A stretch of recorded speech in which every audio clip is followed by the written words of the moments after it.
It's the Orioles en masse at Camden Yards is the site as the first homestand of the season will come to a conclusion, and the Yankees and the Orioles play it in Game 3.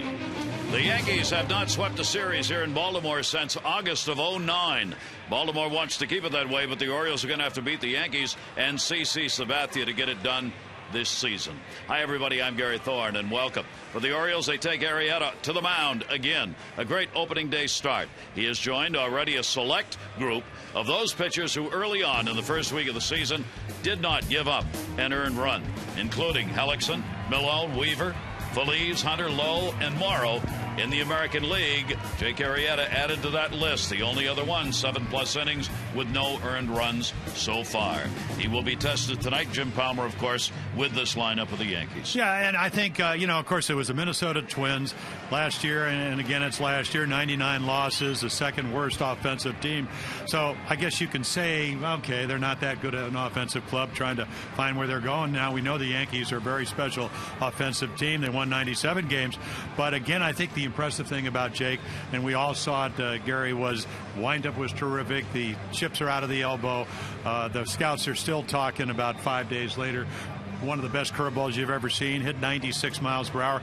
May throw a little harder than CC Sabathia, but he's got to beat one of the best teams in baseball. But he's certainly capable of doing it. And one of the rights of baseball is, you know what? Hey, I beat a good team. I'm supposed to do it. Now one of the best offensive teams, and he's 2 in 1 lifetime, ERA under 4 runs a game. Got a great chance of doing that tonight. Now the Yankees were willing to give up a ball game last night, and the Orioles weren't willing to take it. There was a game last night that probably the Orioles should have won that went 12 innings, so they've got to bounce back from back, and they got to find a way to get some hits with runners in scoring position. Both teams are really struggling with that. We'll see how that all gets turned around or not. Coming up next.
Is brought to you by Southwest Airlines. Find our fares online only at southwest.com.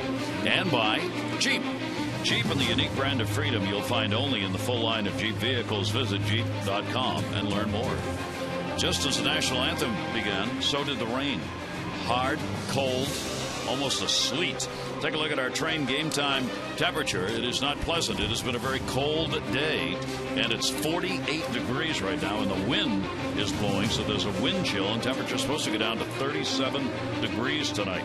Visit train.com for an independent train comfort specialist dealer near you. It's hard to stop a train. Let's take a look at the starting lineup for the Yankees, brought to you by Dodge. You see Jeter, Granderson, and Cano, Rodriguez, Teixeira, Swisher, Ibanez, Martin, and Gardner. Derek Jeter's and they had another strong series against the Orioles. See your authorized Dodge dealer and experience a world of performance, design, and fuel efficiency. Schedule a test drive or go to Dodge.com and check out the powerful lineup. And our AFCIA Intelligence Report, visit AFCIA.org, the Association for IT Pros. Well, Jake Arrieta never better. The windup was terrific. Elbows healthy after the bone chips were removed last August. Well, aced the test. You have to beat their ace. CC Sabathia, 19-21, 19 wins the last 3 years. And then changing conditions. Beautiful day. I didn't know it was going to rain when I did the scouting report, but it was a beautiful day to pitch opening day. It was about mid-60s and not a whole lot of wind, much colder. Now we have the rain, and of course when it rains, the foot slips, the ball is a little bit more difficult. The only thing is we've had, about 20% humidity? You'll have a little more humidity when it's raining. It's a big dark cloud that's going by, and hopefully in a hurry, but it's really raining hard. It started just all of a sudden. And home plate umpire Laz Diaz trying to get the plate cleaned off down there, and we're going to go not going to get this game started. So they're going to put the tarp out. Oh, it's going to stop momentarily. Yeah, you're right. I thought it was going to go over here and they'd give it a whirl, but not so. Well, again, when you get this kind of temperature, the last thing you want if you're the umpire is just to get the mud factor, where everybody's slipping around, so they'll cover it up. So Arrieta got the complete workout started from the bullpen, actually got on the mound, completed his warm-ups even, and now he's going to have to go and sit as we wait for this to blow over. This coming, of course, after the 4-hour and 38-minute game that was played, the 12-inning extra-inning ball game last night. Buck Showalter, I think, trying to figure out, wait a minute, what's going on here? Well, this is another reason why, if you're the visitor, you always should stay in the bullpen in case you either have a long inning or you have something like this. So I don't know if CC Sabathia has come in from the Yankee bullpen, but Jake will have a chance, talking about Jake Arrieta, will have a chance to go back out there and get loose. I think it's going to stop raining before they get the tarp out. I mean, maybe they've got a weather forecast that says something different, but it's almost stopped raining right now. It was just a big dark cloud that came in from the left field side and has moved off out over the warehouse down the right field side, but the umpires are going back into the umpiring room behind home plate through the runway there, and we'll see what happens. So we've got a rain delay. Did not get the first pitch to get this one started, and we'll see how this goes.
you can see, Arrieta's back out. Tarp is off. And we are about ready to begin the ball game as Jake will, for the second time, take his warm-ups. Wayne Kirby, first base coach for the Baltimore Orioles, otherwise known as Elephant Man. What is he doing? I don't know. I don't either. Yeah, well, Look, Bubble Adam Jones. There's Bubblegum Man too. Yeah, he never goes to sleep. Adam goes to sleep chewing bubblegum. Oh, mercy. Take a look at the Oriole defense now that Jake Arrieta is getting ready, get as many pitches as he needs. There it is, Reimold, Jones, Markakis, the outfield for the Orioles. Reynolds, Hardy, Andino, Betterman playing first base, and the Gold Glover Matt Wieters behind the plate after catching 12 innings last night. There you see the skies clearing up significantly after the big dark cloud moved away. And I'm not talking about the Yankees. It'll be Jeter, Granderson, and Cano, as Eric Arrieta will try and help the Orioles to one of the wins here in this 3-game series, and it would give the Orioles a successful first homestand, having swept the Twins in 3. Jeter's up, pitches in, and we are underway. Derek Jeter's had a great series, 6 of 12, a homer, 2 RBIs, as he continues to pump up enormous numbers against the Orioles. This is his 255th game for Jeter against the O's.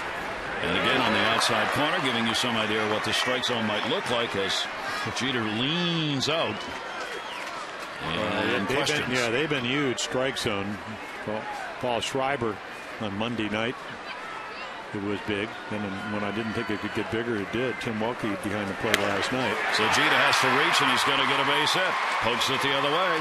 Markakis over to get it. Jeter's on his way to second. Markakis trouble getting it out of the glove, and Jeter's got a lead-off double. Boy, is he hot. Well, the good slider has good tilt, and when you get it flat, see how it stays on the same plane, and waiting for that plane is Mr. Jeter. So now 3,098 lifetime hits. Off to a 10-for-24 start to the season for Derek Jeter. Yeah, really struggled. I mean, he's just been red hot since he got that 3,000 hit last year. Had some calf problems, but you wouldn't think that he would maybe be a little anxious working on that 3,000 hit, but he was. Curtis Granderson, who bats down in the order against the left-handers, back up into the number 2 hole with a right-hander on the mound. Granderson has had a 1-for-8 in the series, 262 overall. The Yankees get an RBI chance early on. Both teams have really struggled to get hits with runners in scoring position. The Yankees on the year are hitting just 189. And Jake Arrieta is going to try and keep it that way. Joe Girardi's ball club trying to get back to 500. Day off tomorrow for them, and they will open up against the Angels in their home opener at Yankee Stadium. Jeter being held close by Hardy. He's worked right in behind him, the shortstop. Here's the 1-1 delivery. Granderson lifts it. It is deep to right field. It is way back, and goodbye home run. Curtis Granderson, his first of the year and his first 2 RBIs. Well, he hit 41 of them last year.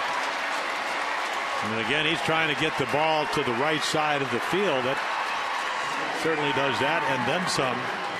So take a look.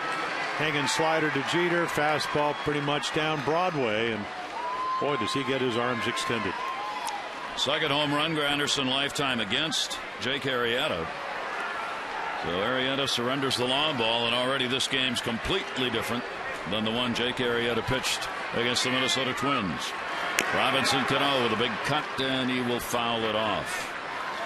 Arrieta in that ball game against the Twins, no runs, 2 hits, worked 7 innings in that game. Here in the first inning, the Yankees have got the first 2 on and the first 2 in. Arrieta last year gave up 21 home runs, and 13 of those were 2 left-handers. Robinson Cano with a 4 for 10 in the series. Arrieta's got to try and settle it in, as the Yankees jumped out with a Jeter home run in the ball game last night, and a single by Teixeira scoring Jeter in the first game. So they've scored in the first inning of all 3 games in this series. Well, they hit a variety of pitches. I mean, if you look at Cano, he can hit for home runs. He hit 28 of them, drove in 118. But we've seen here, if you pitch him away, he'll go to left field. He's hit a couple of doubles down the left field line, sprays the ball everywhere, but with power. He can beat you so many different ways, with speed, with home runs. They're just solid. Cano will take it inside. They see the stuff is there again against the Yankees, and I learned this in my career. You can be throwing really well as far as velocity, but if you're in the middle of the plate, and that's where he's been for the first two hitters, you're going to get hurt. That one is going to come inside and a full count. Arrieta began his career with a victory over the Yankees back in June of 2010. He got the victory, giving up just 3 runs on 4 hits over 6 innings in his major league debut, beating the Yankees. And since then, Arrieta 2-1 lifetime against New York.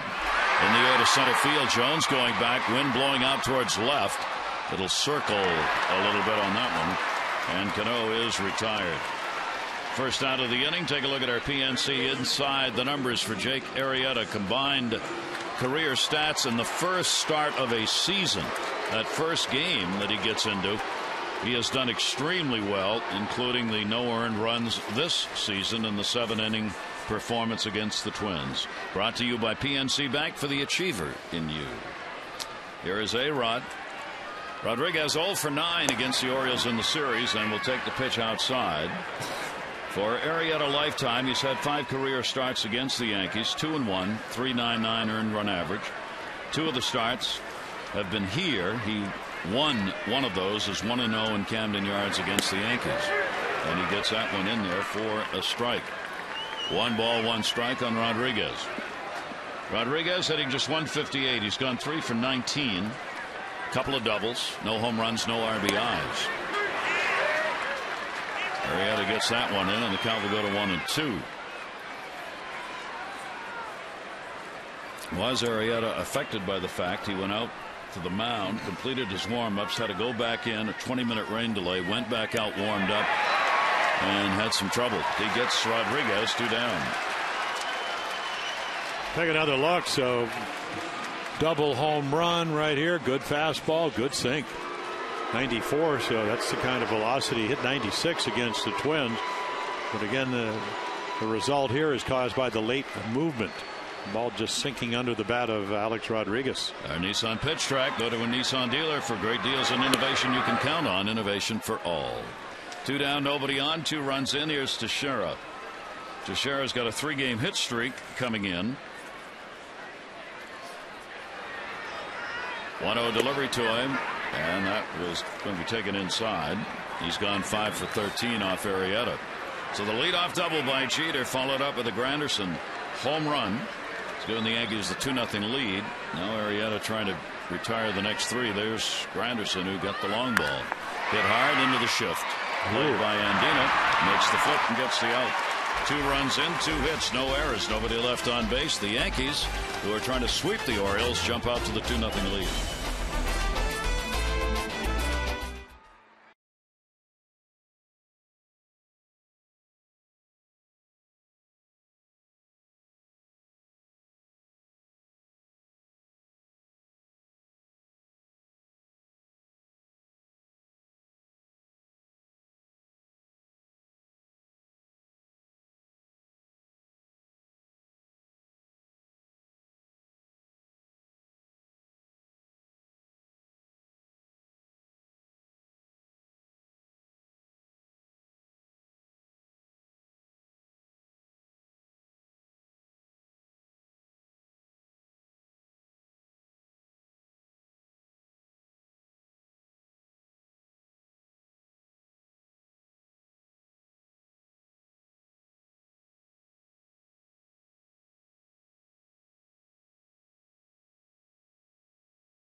starting lineup for the Orioles, brought to you by Southwest Airlines. Reimold, Hardy, and Markakis. Jones, Wieters, and Reynolds. Paulino gets the DH duties. Benavide's going to play first base, and Andino batting ninth. Have Wieters with the big series. And our FC Intelligence reports C.C. Bathia. Well, he is a true ace. He, again, as we mentioned, 19, 21, 19. Wins his last 3 starts, 59-23 for the Yanks. 10-1 here at Camden Yards. He's won his last 7 starts against the Orioles. Lifetime 16-2. And second time around, he gave up a grand slam in his first game down in Tampa against the Rays. Carlos Pena. That was his welcoming home hit. But his second time around, the last 3 years, has not given up a run. So we'll see how it goes tonight. 2 home runs Tampa Bay got against him in that first start, as he gave up 8 hits in the 6 innings worked. Here is Nolan Reimold in the leadoff spot. Reimold with a 3-game hit streak for the Orioles, a 2 for 7 in the series. And Sabathia's pitch will be taken up high. Reimold's had good numbers against Sabathia, and would like to continue those here in this game. A 1-0. He and Andy Chavez have been in and out of that left field role and in and out of the leadoff spot. Sabathia will get it in on a 1-ball, 1-strike count. Yeah, there are a number of the Orioles that have good numbers, but again, how well does the guy that pitches against Sabathia do? That's the key. That's what Buck Showalter, Oriole skipper, was talking about. Reimold in the air to right center field. Granderson and Swisher. Swisher will get it. Yeah, that's a little two-seam fastball, down and away. So that's what we're talking about right there. Again, the numbers against him. Pitched extremely well. They get him 8 runs a game. He only gives up 3. Of course, how does he do that? He's an exceptional pitcher. I mean, that's pretty much what his ERA is. His ERA was at even 3 runs a game last year. Overall, 16-2 lifetime against the Orioles for the 31-year-old left-hander. Here's J.J. Hardy. And Hardy will take that one for a strike. Hardy getting off to a start with 3 hits and 21 at bats against Sabathia, and 0 for 4. Outfield very deep, and Hardy will foul that one back. Hardy 2 out of 3 this season, home runs. Yeah, got a fastball in the middle of the plate from Freddie Garcia. And he would tie it up. Jeter had homered for Wei and Chen in the first inning. They give the Yankees a 1-0 lead. Sabathia's delivery to him ate him up, and a pitch down and in. Martin will make the play. 2 down. Take a look at the Yankee defense. Certainly didn't need it on that strikeout. Gardner, Granderson, Swisher around the infield. Alex Rodriguez, Jeter, Cano, shortstop, second, first to Sheriff, all Gold Gloves, and then Russell Martin. An interesting evening. 5 wild pitches last night from Garcia. Kept bouncing that splitter in the dirt by him. Very strange game last night when all was said and done, and when the Orioles are not going to look back on with any pleasant memories, with all that went wrong for the Yankees. A game that one would have thought the Orioles could have put away, and unfortunately did not get it done. Here is Nick Markakis, 2 down, nobody on. Markakis looking for his first hit in this series, as he has taken an 0 for 8 against the Yankees. Nick's been a very good lifetime hitter against the Yankees, 299 with 13 home runs lifetime against New York. Sabathia with a 1-ball, 1-strike count. Yeah, his velocity early on, 90, 91, usually gets a little firmer as the game progresses. Here's the 1-1 delivery to him. Came back inside and will miss with it. 2-ball, 1-strike count. We see again an unusual shift in the outfield. Gardner in left is deep and over. Granderson is in and over. In center, big gap, and then you catch up with Swisher, who's almost in the seats in the power alley in right center. Well, they plan to hit the other way. 2-1 delivery swept away, and a 3-1 count. Now and Granderson's already moved over a couple of stops, and the reason he does that, he goes from where Nick is going to hit it over here. That's where he was before. Now he's moved over because he figures CC doesn't walk a lot of guys, so maybe he'll get something a little bit more in this zone. That's what happens when you get behind hitters. More of the plate. Here's the 3-1 delivery on the way, and Thought he had a walk there. Spins away as it is a called strike. Well, you got to figure out what the strike zone is. Both the pitcher, it's bottom edge of it. Sabathia with that great ratio last year of 230 strikeouts and 61 walks. 230 to 61. 3-2 delivery. Markakis on a changeup.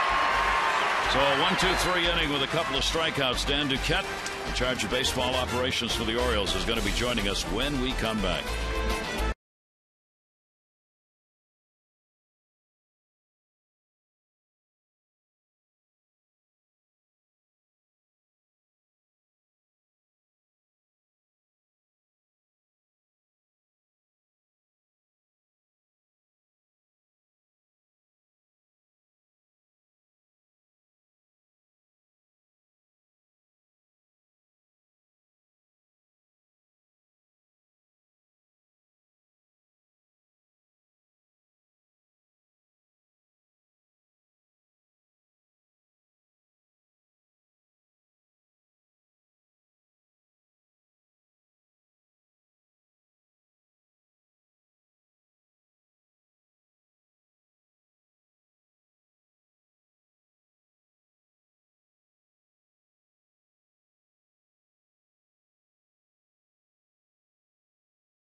Ending is presented by Luna. Call for the Luna Double and get your second room of flooring free. 877-241 Luna. Yankees out to the early lead in the ball game 2-0.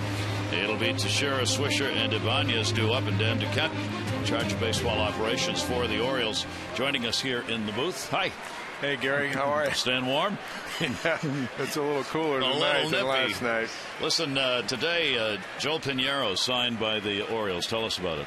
Well, he's an accomplished major league pitcher. He's got a good sinker, and we worked him out in Miami last week. He was released out of spring training by the Phillies, and we've always liked him. He showed a good sinker, and he's always had excellent control and average changeup and average slider and an average curveball. So we think that he'll be good support for our major league team. We want to get him in shape down in Sarasota and then get him up pitching in AAA. And when we lost Simone on waivers to Cincinnati, we really didn't have a right-handed long man, so we thought that Joel Pinheiro would be a good option for that. And but, you know, I like him. He's won more games in the big leagues than he's lost, and he's still pretty young. Does he come on board right away? Yes, he's down in Sarasota. He's got to get himself in shape with Chris Careni, who's down there working with both Wada and Zach Britton. So we can add him to that stable of pitchers that can come up and support the team. Yeah, your thoughts last night on Chen. Mine, of course, is that I was pretty impressed. Yeah, I thought he did a great job. He was a little nervous at the start. I think he was amped up when he got on the mound there, but after that he settled down and he showed the nice control that he has with that delivery. I like his delivery. It's, you know, the Japanese pitchers that, and he's not Japanese, he's Taiwan, but he pitched in Japan, but the Japanese pitchers, they all have this hesitation in their delivery, and Chen has a more traditional delivery, which I think gives him better control, and he seemed to be in control of the game after the first two hitters. That'll be handled by Markakis, and Swisher is retired. Nick Swisher down. Ibanez will follow up, the designated hitter in the ball game tonight. Dan, the overall thought process now, a lot of players have been signed since you came over, whether they're here in the minor leagues. What are you trying to get done in that regard? Well, the big thing that I wanted to do the first time around was to build a pitching staff and to have some depth to the pitching staff. And by depth, you know, I was looking for not just starting pitchers, but starting pitchers that we could have at AAA in the event that we need pitchers. Last year in the big leagues, the average team averaged 10 starting pitchers, right? Which tells you that there's not a lot of dependable starting pitchers in the big leagues. So we're trying to develop dependable starters in the big leagues, but we also need some depth at AAA and depth in our bullpen, and that's really what I've been spending most of my time doing here since November. Yeah, Ibanez will foul that one back into the screen. Arrieta up 1-2. Yeah, a lot of the questions I get, of course, Zach Britton, the shoulder tendonitis, is he progressing? Yeah, Zach is going to start his throwing program tomorrow down in Sarasota, and he should come along, probably take him, I don't know, maybe at least a month. But he's starting to throw tomorrow.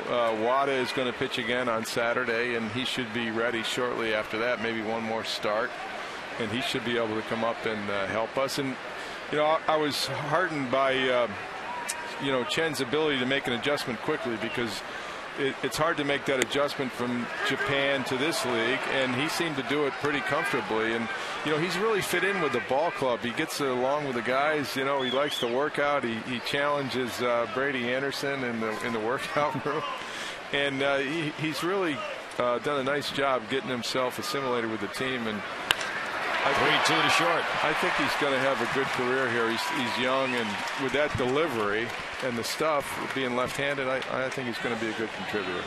How about position player-wise? What are you looking at in that regard as far as depth's concerned? Well, we drafted Flaherty, right? We got him from the Cubs, and like Earl Weaver said in spring training, draft them shortstops all day long. We'll figure out where to play them.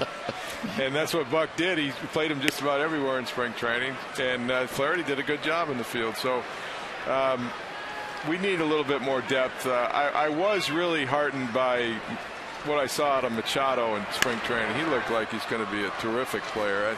Kind of a lot bigger. Yeah, I mean, he not only is a lot bigger, he still covers the ground at shortstop. I was surprised at how far he could range to his left that one day in spring training. Then I saw him catch a pop-up down the left field foul line. They said this guy's going to be too big for shortstop, and I said, well, that's not from what I see. He can still cover the ground. Have you introduced him to Cal Ripken Jr.? Well, he was about as big, and Earl, of course, moved him from third to short because he wanted somebody who could cover the ground, which he did. Won 3 Gold Gloves, and also hit 428 home runs. Yeah, exactly. and when you have those guys in the middle of your diamond, right, that can make the plays and then hit 30 home runs, you generally have a player that a lot of other teams don't have. So, I was heartened by him.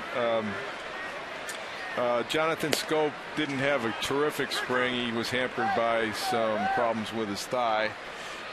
But I think that we'll get some more depth to our position players, and our the good news is our position players up here are young. Wieters is young, and J.J. Hardy's young, and Adam Jones is young, and Dino and Markakis. So there's not a great demand for him right now. Martin is retired on the ground ball to Hardy. Can you hang with us for another half inning? Sure, I'd be happy to. All right, a 1-2-3 inning. Arrieta comes back after giving up the 2 RBI homer to Granderson in the first.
Sarasota too. I'm with you. I'm with you. I mean, look at that, beautiful. Oh God, I do. Dan Duquette joining us, and the Vice President in charge of baseball operations for the Orioles. I wanted to ask your feelings about, you got a couple players, Machado you mentioned, you got Dylan Bundy down there. If they continue to perform the way they are, even though they're young, you know you're going to hear from fans, bring them up, bring them up, bring them up. How do you stand on those with young players, not just them? Well, I think in Machado's case, we sent him to Double-A because he showed great tools. He's only had 500 at-bats in the minors.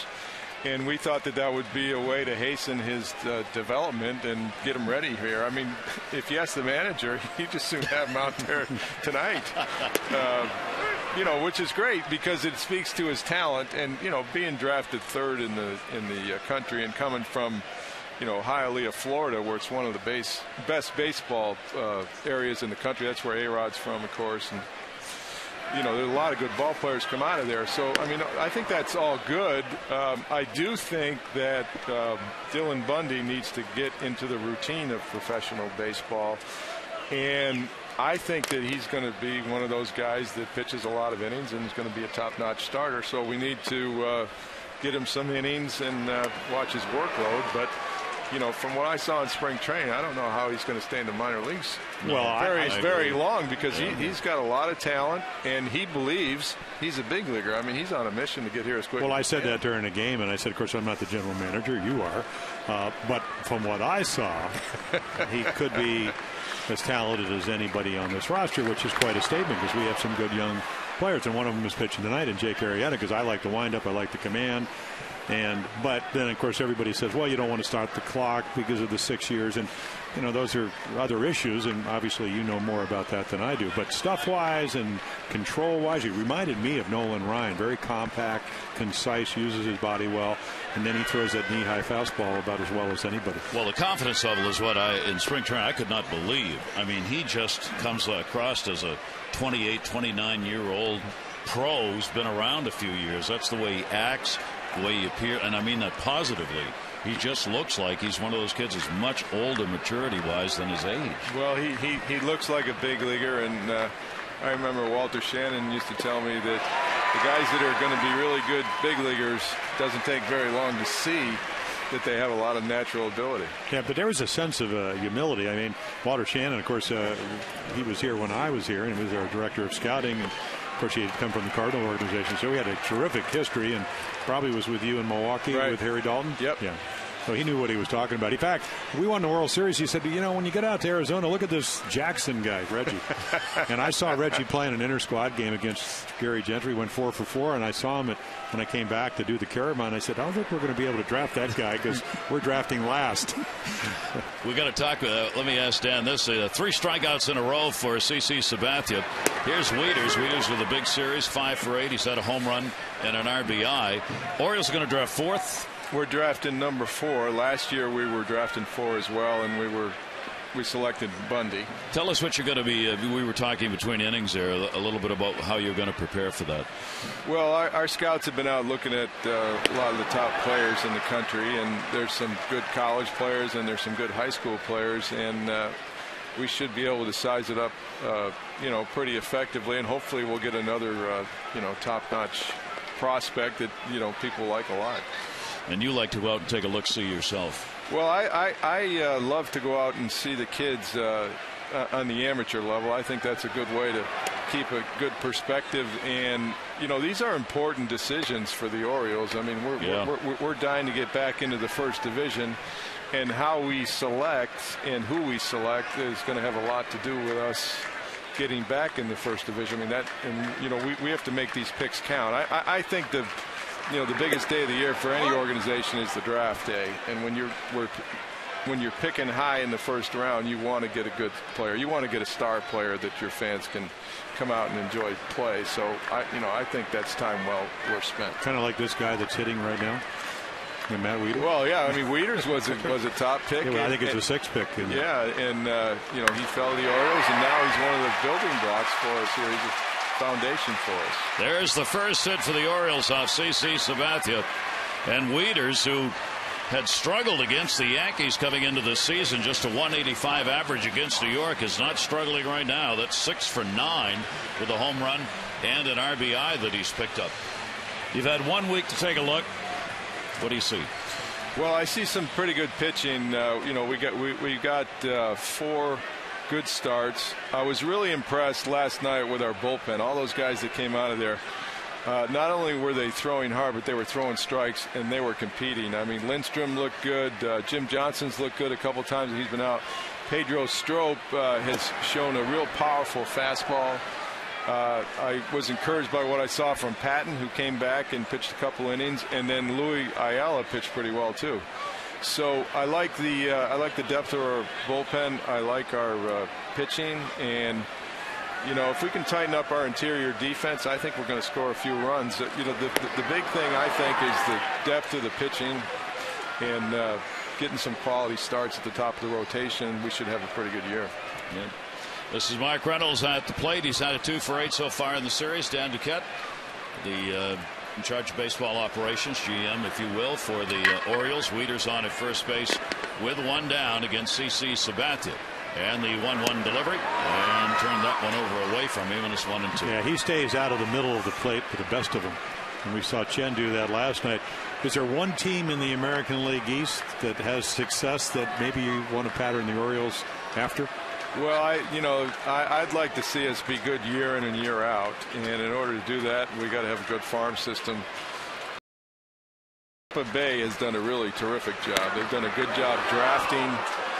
Making their drafts count. Of course, they got David Price early on in the draft, and they got him to the big leagues. He's been a top pitcher for them. Is there anybody out there like him? I mean, he was the #1 in the country, but is there anybody of that caliber available this year? Well, I don't know that they're of that caliber of Price. I mean, I saw Price in college when he was at Vanderbilt, and he had power stuff, and he had a nice delivery with really good control. There's some pitchers out there that have top-notch stuff, but I don't know that they have the feel for pitching that Price has. But we'll see about that.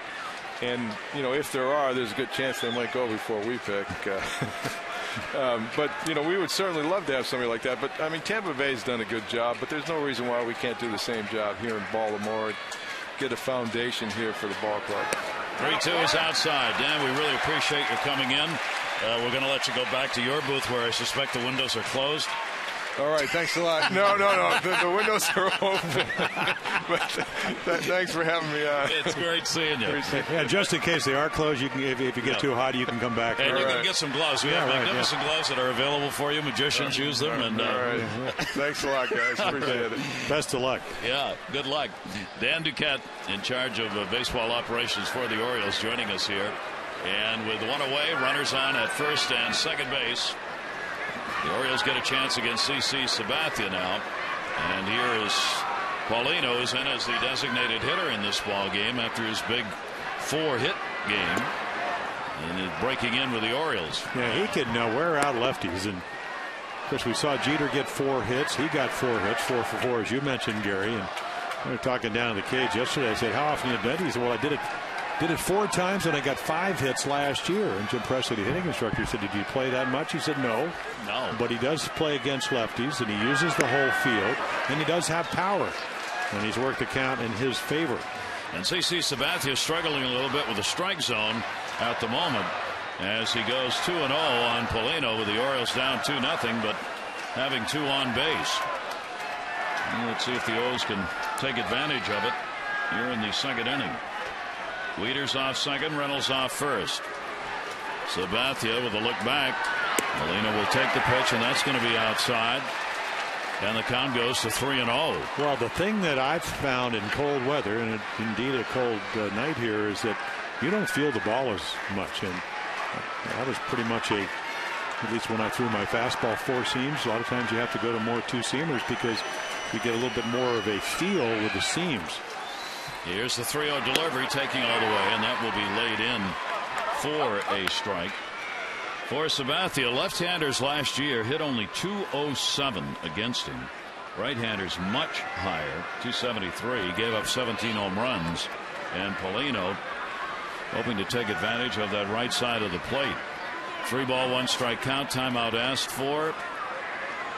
Out at second base, actually. Yeah, he really has not thrown a ball inside middle that any of the Oriole hitters can get any leverage. But again, as I said, you watch Ronnie Polino hit in batting practice. He can hit the ball to right field very, very well. They shade him to left. Polino on the inside out will foul that one back, as it was a great pitch by Sabathia down and into him. 3-ball, 2-strike count. The Orioles against the Yankees with runners in scoring position are 2 for 23 in the first 2 games of this series. And overall in the year, the Orioles are hitting just 146 with runners in scoring position. So here's another chance to get a hit and have a chance at a big inning. Now Granderson moves almost straight away center on Polino. 3-2 delivery to him, and that's going to be off the hand of Sabathia. Nobody out.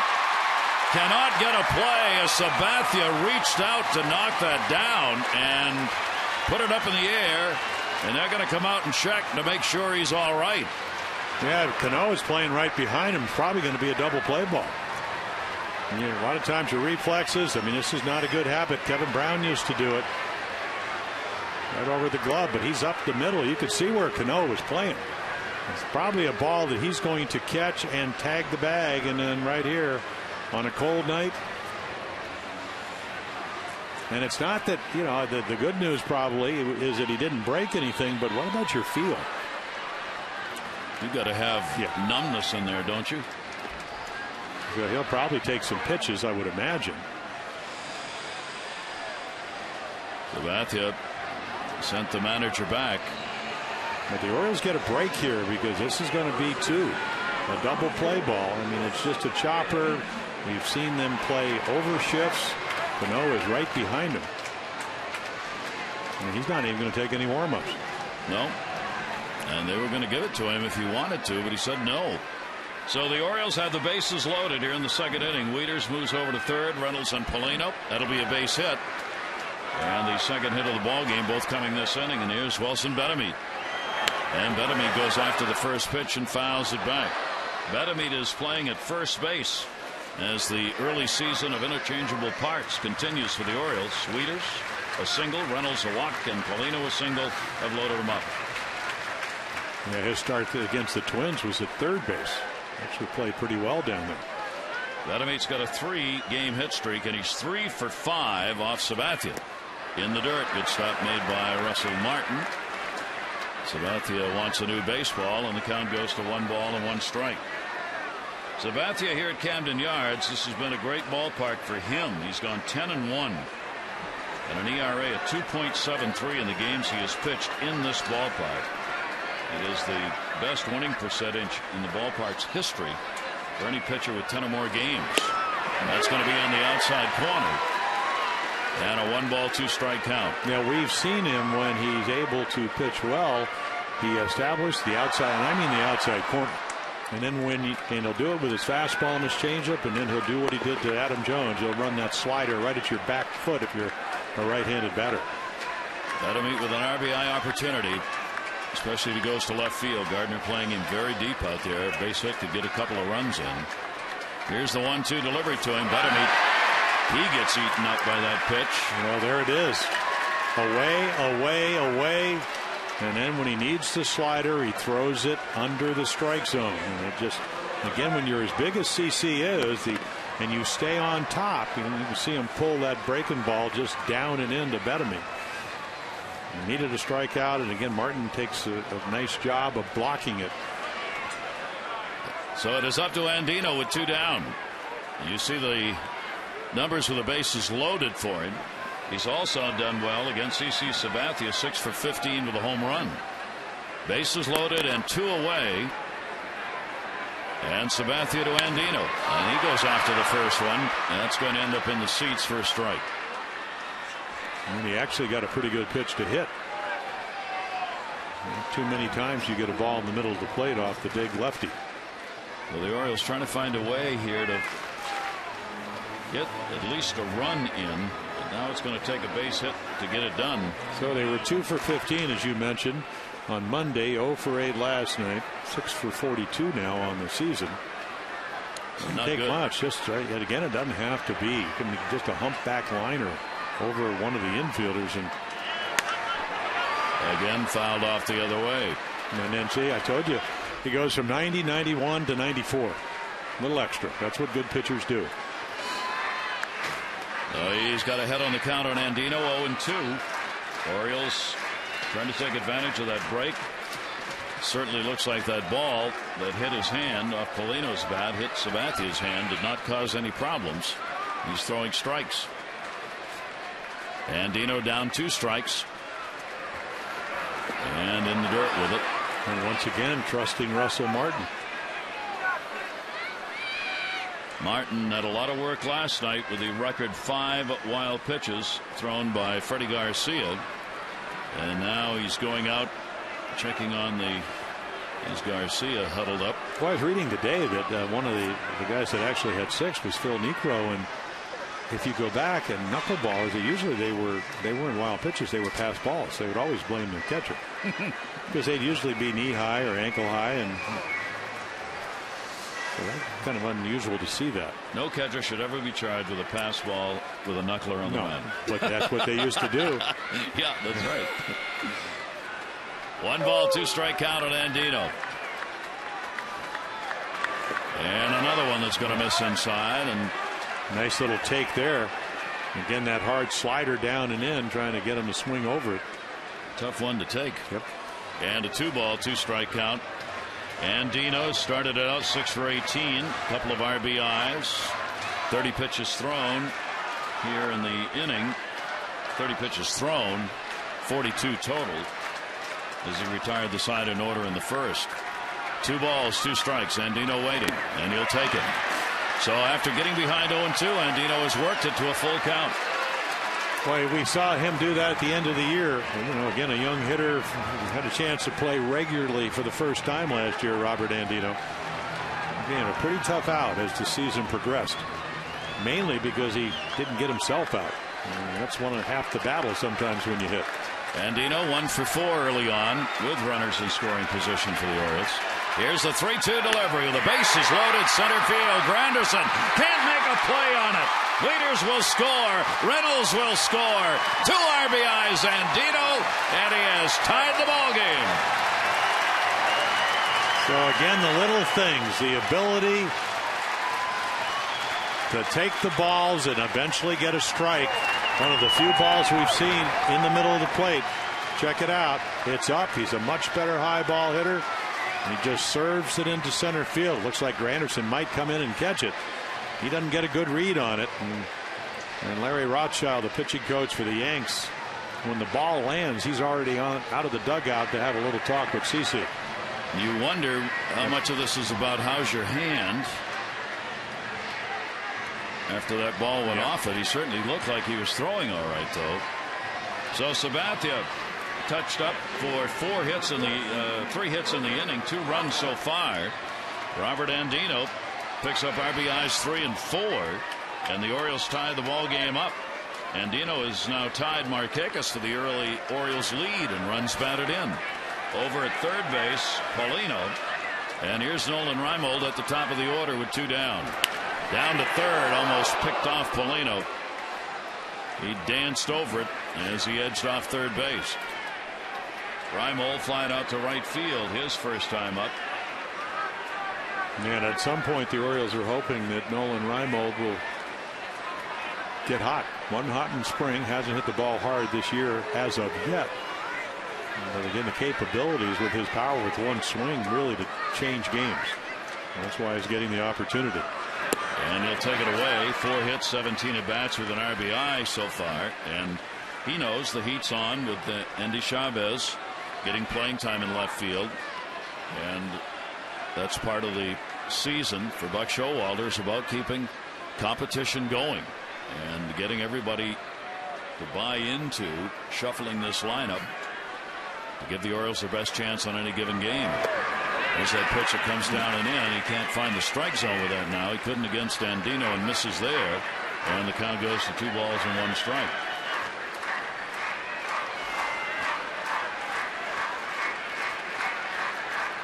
Sabathia The elusive third out here. Rothschild, the pitching coach, keeping an eye on their ace, who lost that opener. Throw over, and not a big lead for Andino as he gets back to the bag. Yeah, they don't run on CC. All the innings, they only attempted 17 steals last year. Successful 11 of those 17 times. But then again, he usually gets a lot of runs and has leads, and usually don't run as much when you're trailing. 2-1 delivery, and that's going to be outside. And a little slide step and just misses the corner. So he falls behind on Reimold. 3 balls and 1 strike. Owen Reimold, 225 off the lefties, 258 off right-handers last year. He wants to get those numbers up for lefties. That will assure him of more playing time if he can do it. So you just look away, and 3-1 off the end of it. Let's see again. He throws him a changeup. That's why Sabathia, and he's not predictable. He knows that he does have a base open. Not that he wants to pitch to J.J. Hardy, so he throws him a 3-1 change. And when you do that, you put doubt in the hitter's minds, because if you'll do it 3-1, you'll do it 3-2. And then he's got the slider to back it up. Off third base, Paulino, and Dino off first. 3-2 again. Reimold takes it, and he's called out. He thought it was inside. 5 strikeouts for Sabathia. The Orioles will get a couple of runs. They do it on 3 hits and leave 2 on. 2-2 ball game.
Nice crowd on hand here at Camden Yards. We had the 20-minute rain delay just as the first pitch was going to be thrown.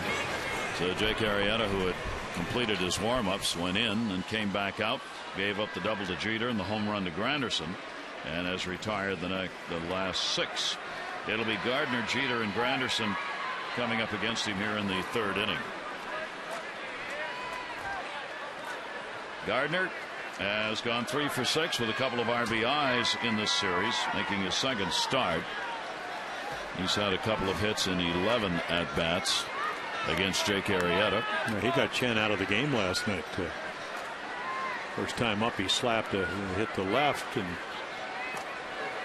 pretty dynamic player. Doesn't hit a lot of home runs, but really good defender, and he represents most of the speed in this lineup. It's interesting. Arrieta wanted a new ball. Instead of throwing it to the catcher, he threw it to the dugout to get rid of it. And home plate umpire Les Diaz said, no, throw it into the catcher next time, please. He wants to see those baseballs rather than have Arrieta throw them out. An 0-1 count on Brett Gardner. Maybe he will seem a little bit better when he doesn't call it 2 inches off the inside corner to Reimold. Breaking ball is going to miss. This umpiring crew is having a bad series. Unless you're a pitcher. I mean, they're not calling balls over the plate. Well, the way things are going around baseball, if you're watching any games on TV, may become an issue early because, boy, today in that Nationals game, Larry Vanover, if you were the players or the announcers, was having a really bad day, and he had to throw Collins out, the manager of the Mets, who came out with a double switch and never got back to the dugout. Here's the 1-2 delivery to Gardner, and that's going to be fouled away. Well, Strasburg started the game off with a strikeout. He missed it knee high right down the middle of the plate, and Strasburg didn't like it. Asked him where it was, which you kind of do because you want to know, was it low, was it outside? And he snapped, and then by the end of the game, the plate had gone about 30 inches wide, and everybody was unhappy. Here's the 1-2 delivery to Gardner, and again he'll slash that one away. Jake Arrieta, lefties last year, 253 off him. Right-handers 252. Can't get much closer than that. With that 10-8 record, 305 earned run average for the 26-year-old right-hander of the Orioles, who had that great opening day start against the Twins. Gardner, 1-2 count, and that will come inside to him, and it will go to 2-2. Yeah, a little closer, and you're probably going to get the call. Is it been established? It's going to be a wide plate. I'm kind of excited to see what Jake can do this year. 6 wins 2 years ago, 10 last year, even though he was shut down in early August because the chips are out of the elbow, healthy. 2-2 came in on him. That's down the line in left. Reimold was playing shallow, but it's going to be into the seats again on another foul ball from Gardner. Yeah, it's certainly Arrieta. There was no doubt among really, I mean, even though it was announced late that he was going to be the starting pitcher on opening day, that he'd earned it, that he's the horse right now of the staff, and he knows that. He wants it. But Joe Order wants him to feel that way, and Arrieta wants to go out there and be that leader of the staff each time he's on. Fouled off again. Gardner a little fooled as he took a little bit off that pitch and just caught enough to foul it off. Yeah, we saw Jake do that against the Twins, and there's the difference. That curveball is so good it usually gets hitters out. But Gardner, he just wants to get the count to 3-2, and then maybe get something in the middle of the plate, get on, and all of a sudden you get a track meet with his ability to steal bases. 2-2. There's another one. And this is what the Yankees do. It started, you kind of alluded to it last night, their ability to foul pitches off. I remember when Mike Messina was pitching for the Orioles, Rick Down was the hitting instructor up in New York, and probably the late 90s, and they'd just flick balls foul. Pitch count would get to 180, to have a 3-hitter going. And he got him. Good battle right there, and Arrieta wins it for his second strikeout. So one away here in the third inning. The Maryland Lottery striker-rich contestant of the game, Denise Ingrelli from Baltimore. Denise, you've already won $500 to start, and for every strikeout the Orioles get during the game, you get another $100 from the Maryland Lottery. See how you can turn non-winning strike-it-rich scratch-offs into cash and enter to win great Orioles prizes at mdlottery.com/strike-it-rich today. Couple of strikeouts already, and you're up to $700. Well, how about last night with, 14 strikeouts? Yes, that was a good night. That'll go down the right field line off the bat of Jeter. Marquez into the corner, and he's got it in fair territory. Yeah, slider with 2 strikes the first time, and he hit a double, poked it down the right field line. This time another breaking ball, but it's a curveball, and he gets it out. Jeter a double scored on the home run by Curtis Granderson, and here comes Granderson to the plate. Granderson now 5 for 14 with 2 home runs lifetime off Jake Arrieta. Granderson picking up his first couple of RBIs on the season on that first home run. And Granderson will take the pitch on the inside corner for a strike. The Orioles beaten in the first 2 games. 12-inning affair last night, 5-4 the final. And the Yankees won the opener in this series by a score of 6-2. So the Orioles trying to avoid the sweep with the Yankees after having swept the Twins. And swung on and missed. Took a while to get Gardner, but it didn't take long to get Jeter and Granderson. He sets the side down in order. That's 9 in a row retired by Arrieta in this tie game.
Forward to the season starting, you kind of go, gosh, what the big reminder for me, Gary, is how little spring training performance really means. And the wind's blowing out and everything. You're just trying to get people ready to go physically. But it's like Billy Martin told me a long time ago, walking out the dugout, let's go see what the boys have in store for us tonight. And it's fun, but I want some good things to be in store for us. I applaud the pitching early on. It happened last year for us too.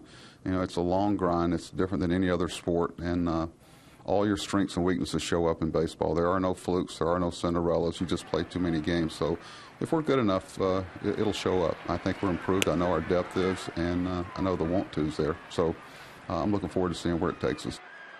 Commenting on the first week of the season prior to tonight's game, Buck Showalter. We'll be hearing him on our Wired Wednesdays every week. And he's just kind of taking a look. CC Sabathia. Sabathia will miss down low to Hardy. Hardy a strikeout victim, 1 of 5 for Sabathia so far.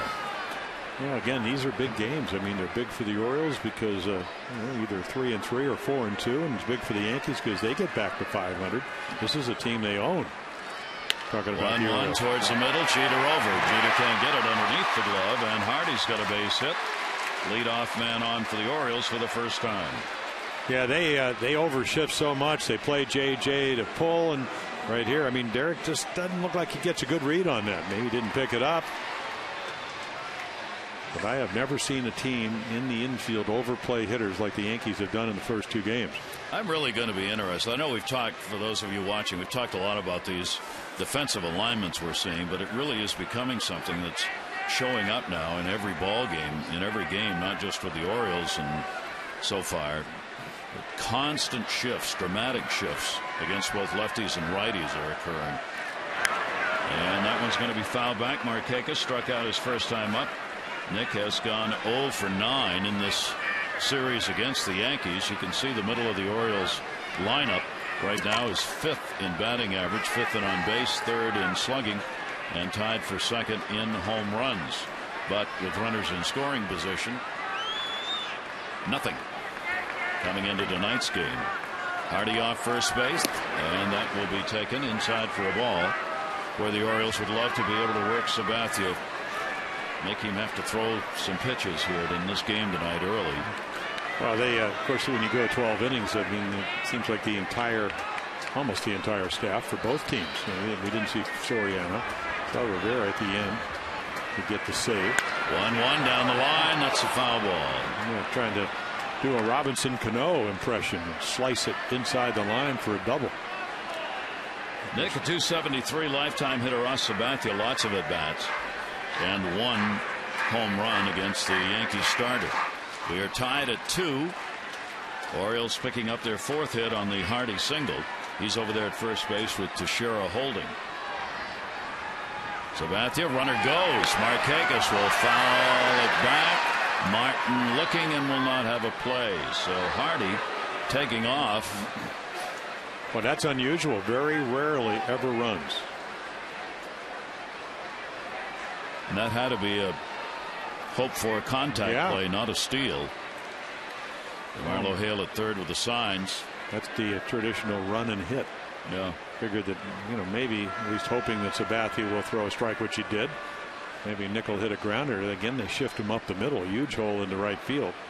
1-2 delivery again. Markakis will pop this one up back. And again, it'll end up over the screen. See, I never wanted my second baseman to play up the middle as much as Cano is, because I didn't want a ball hit to. If you get a ball here, even though it's Camden Yards, that's how you get to first and thirds. And when you get to first and third before the other team gets 2 outs, you're going to give up a lot of runs. And that's what the good left-handed hitters will do. Maybe not now with 2 strikes, but early on the count, straight a ground ball into right field. Take your chances. Nobody plays there. Swisher way back. It's one of the ironies of this ballpark. As Jim said, you actually have a better chance of getting a runner from first to third on a ground ball into right field than you do on a base hit or a ball even that goes off the scoreboard. Well, that was why it was so disappointing when Nolan Reimold did not go to third in the 9th off the base hit of Chris Davis and test Swisher's arm.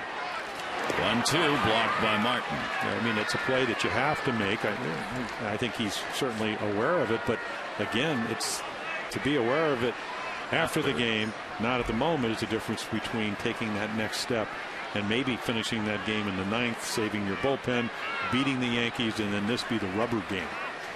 The same with the play at third base that Reynolds wasn't able to make. Somewhat routine play. Nobody out, 2 ball, 2 strike count. Sabathia, Hardy not going. Markakis in the air to left field, and Gardner will go over near the stands, and it'll be 4 or 5 rows back.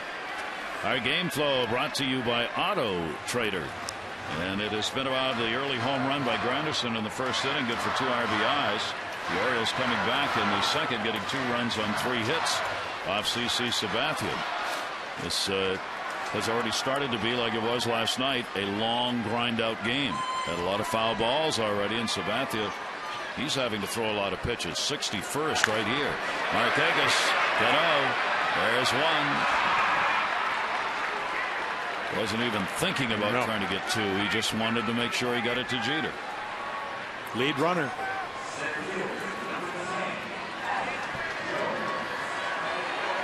Cano and Jeter both, well, everybody in the infield's got their hand in the back pocket. That's how cold out it is there. That trying to keep the hands warm.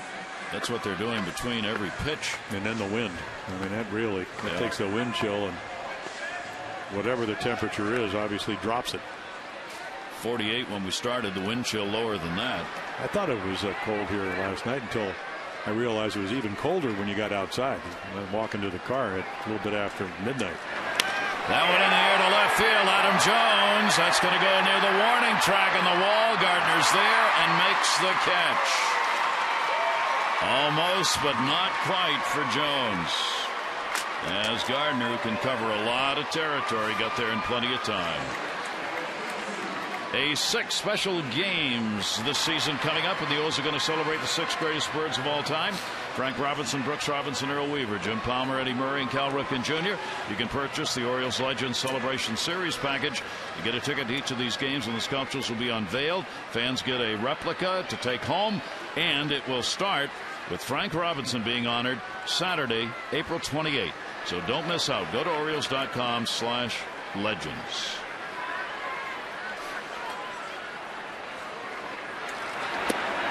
And the pitch is outside for a ball. Matt Wieters. Wieters singled, scored in the second inning. He picked up the 1-out single that started it. And what a series he's having. 6 for 9 with a homer and an RBI. Yeah, what a start. 1-0 count. Hardy on at first base, and that's going to be taken away. Well, Dan Duquette, again, the vice president of baseball operation, comes in and talks about the draft. And I was actually down at the draft when they drafted him down in Orlando, and ecstatic because it, switch hitting catcher, great arm, great defensive, already won a Gold Glove, arguably could be the not only the best catcher in the American League but in baseball by the end of the year. That one to short. It's going to be a base hit, so he continues his torrid hitting. Right-handed, that's the second hit that he's picked up. Both have come in this game. He's now 2 for 4 right-handed and 6 for 15 left-handed. And the Orioles get 2 on with 2 down as Markakis goes down to second base. The thing I notice about Matt, and it started last year, it's just much more comfortable. He always had a personality, but now more outgoing and just, I think, feels much more acclimated at the major league level. And is going into the developing into the leader that everybody thought he was going to be at the major league level. He's doing that. So can the Orioles take advantage with 2 down? And Dino got a 2-out single in the second inning that brought in 2 runs. 2 for 4 already with runners in scoring position for the Orioles. The Yankees with the 1 for 1 on the home run by Granderson. Sabathia's given up 5 hits. And the pitch will be up high. Reynolds scored after getting on with a walk in the second inning. And now he gets the RBI chance. Couple of hits and 14 at bats. No RBIs yet. And that one is going to be swung on and missed. And Sabathia evens it up at 1-1. Yeah, the kind of pitch that Sabathia wanted Mark Reynolds to put into play. And you throw the perfect changeup down and away. Hitters don't hit that ball very hard because Mark swings right through it. So kind of a plus for Mark. Not much to do with that pitch. 1-1 delivery on the way to him. That's outside. And Sabathia's piling him up on a night when the bullpen was used, as Jim said, extensively by both teams. He's going to throw his 69th pitch here in the third inning. Orioles have the 2 runners on, Markakis and Wieters. Mark Reynolds trying to give the Orioles the lead. Here's the 2-1 delivery, and he'll take it for a strike. Right on the corner, or close enough. Reynolds 0 for 5 so far with runners in scoring position. The only Oriole with the multi-hits with runners in scoring position is Nolan Reimold, who's 3 for 5. 2 ball, 2 strike count. Cano moves right behind second base against the right-handed hitter. Off speed punch. That is a foul ball. Orioles almost got one. Well, that's the old emergency hack. Turns out to be a high breaking ball, and Mark realizes, oh, I better put this in play with 2 strikes. And of course, if you're going real well, you can kind of poke it inside the bag, and it goes fair to Sheriff's. He's way off the bag where he should be. That could have been a triple even for Mark Reynolds. 2 ball, 2 strike count. And he'll step out as Sabathia takes a little time here. 31 years old, 23rd career start against the Orioles. He's won the last 11 of 12 starts against the O's. 2-2 delivery. Reynolds takes it down low, and again Martin has to make the block. So the runners will get the advantage here. 3 balls, 2 strikes, 2 down. Girardi watching, and obviously has to be a little concerned that even though this ball game's tied, Sabathia not what we're used to watching in efficiency in getting outs. Well, you come out of spring training, your first game, and it's not a good one. The grand slam to Pena down in Tampa's indoors, and now you just don't feel the ball the same. 3-2, runners go, and that's fouled off. And how does that translate? It translates to the fact that you guess when you win 19, 21, 19 like he has, you usually have a pretty good idea where the ball is going. And then tonight, try to make the same pitches, and you're just a little bit off the corner, you're a little bit low. We saw him his first year with the Yankees on opening day have a similar game, and after the game, what was going on? He said, just couldn't command my stuff. That's going on tonight. 3-2 delivery, runners go, and he walked him. Orioles load him up, 2 down. The second walk surrendered by Sabathia, who gave up 3 in the first game. And Larry Rothschild, the pitching coach, is again going to come out. He's made 3 trips out, 1 for an injury look when Sabathia reached out and tried to catch a ball barehanded off Polino's bat, and then 2 more trips just to talk about what's going on.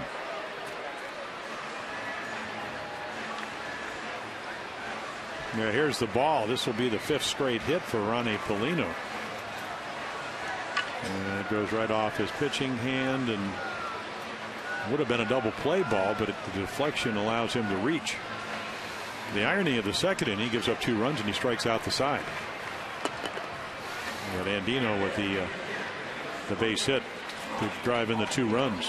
And it's Paulino who's coming up with the bases loaded. So the Orioles have loaded him up with Markakis at third on a fielder's choice. Wieters reached on a single in the walk, picked up by Mark Reynolds. Paulino's the DH tonight for the Orioles, and again looking for a big 2-out hit. First ball hitting, it goes to short. Played by Jeter to Cano, and that will retire the side. No runs, 2 hits, no errors. The Orioles leave them loaded. We've completed 3 here at Camden Yards. Orioles Yankees are tied at 2.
families, federally insured by NCUA. And by Burger King, the proud sponsor of opening week baseball. Gary Thorne, Jim Palmer after 3 here at Camden Yards. The Orioles coming back to tie this ball game up at 2-2. Yankees against Jake Arrieta will have Cano, A-Rod, and Teixeira coming up in the 4th inning. Jake Arrieta, no walks, 3 strikeouts. Home run surrendered to Granderson in the 1st, accounting for the Yankee runs. Robinson Cano flied out to center field, his first time up. Cano unquestionably one of the game's best hitters, if not the best right now. And taking a look at a couple of the second basemen who've recently gotten contracts that will affect what Cano's going to get. Ian Kinsler got a 5-year deal at $75 million from the Rangers, and Brandon Phillips got a 6-year $72 million deal from the Reds.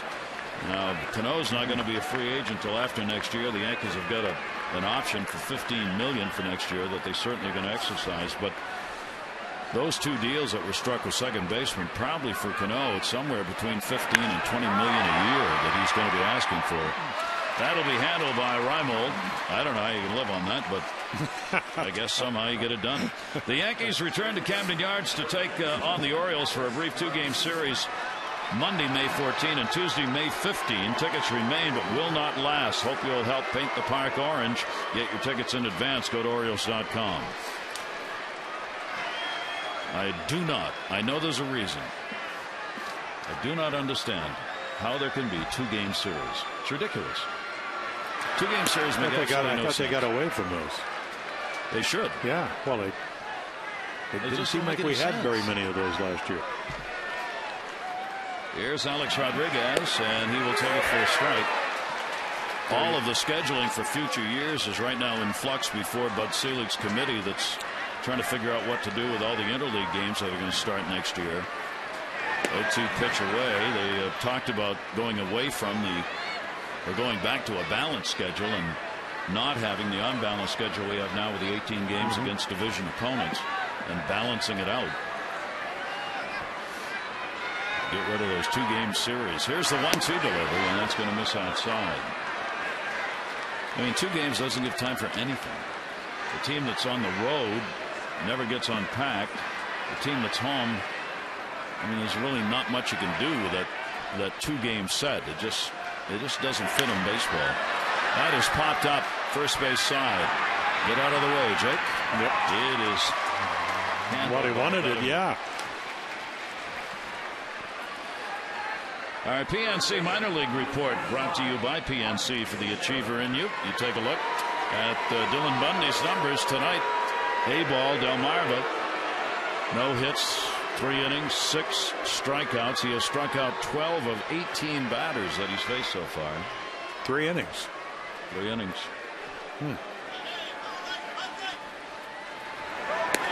Thought it was interesting, Dan Duquette, when we were talking with him. I mean, Dan's certainly didn't sound opposed to having him up here in a relatively quick time frame. There was none of that talk about developing at the minors for 2 or 3 years or anything. And a strike taken by Mark Teixeira. Well, you made a great point when you talked to Dylan Bundy. I found a very humble, on-purpose young man that has overwhelming ability. Overwhelming. And that's against the shift and a base hit for Teixeira. And for $6.2 million or whatever he got, you probably should. I mean, they would think that's going to be the case. So with that said, again, great work ethic, great windup, great stuff, great command. Hopefully, I mean, we're looking at Jake Arrieta. When I first saw Jake Arrieta, I'm going, wait a minute, this was a 5th round guy. And of course, the Orioles had him higher than that. They were lucky to get him. And then he had some health issues. So, and again, the great thing when you get people like Jake Arrieta or the Dylan Bundys or even Zach Britton's or whatever, part of the deal is you come up here and compete, you learn, you figure out what do I need to do to stay here, how I have success. That's the challenge. And it has been for CC Sabathia. I mean, Charlie Manuel was his manager. He said, when this boy learns how to use his body, it's going to be 100 miles per hour. Well, he doesn't throw 100, but he used to throw 97. He's one of the best left-handers in baseball. So CC figured it out, and he was a terrific all-around athlete. Nick Swisher with a 1-0 count. 3 hits for the Yankees. That'll get your attention. Pretty good fastball that came inside on him, and 94-mile-an-hour fastball on Swisher. See, Swisher likes this stuff because that's part of his deal. You know what? I'm going to try to hit it as far as I can. You can come in, because if you come out over the plate now, because that's where I'm looking, I'm going to try to take you. And he's hit 17 home runs here at Camden Yards lifetime. He loves to play here. 2-0 delivery, swing and a miss. He has never had a hit off Jake Arrieta. He's 0 for 14. Well, nor will he if he throws a slider like that. Like about a good slider. I can just see the scout salivating again. I mean,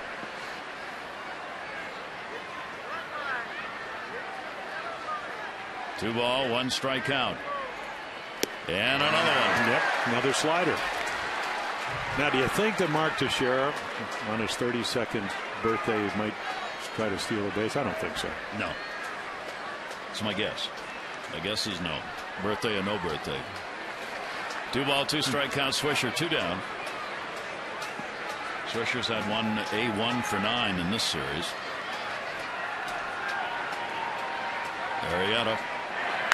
And a towering fly ball. It's in the yard. Jones. He's got it. No runs, 1 hit, no errors, and 1 left on base. Arrieta since the first, virtually untouchable. 2-2.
About baseball in their new stadium. This game is great, but when you get up out of your seat and walk around, you should be amused.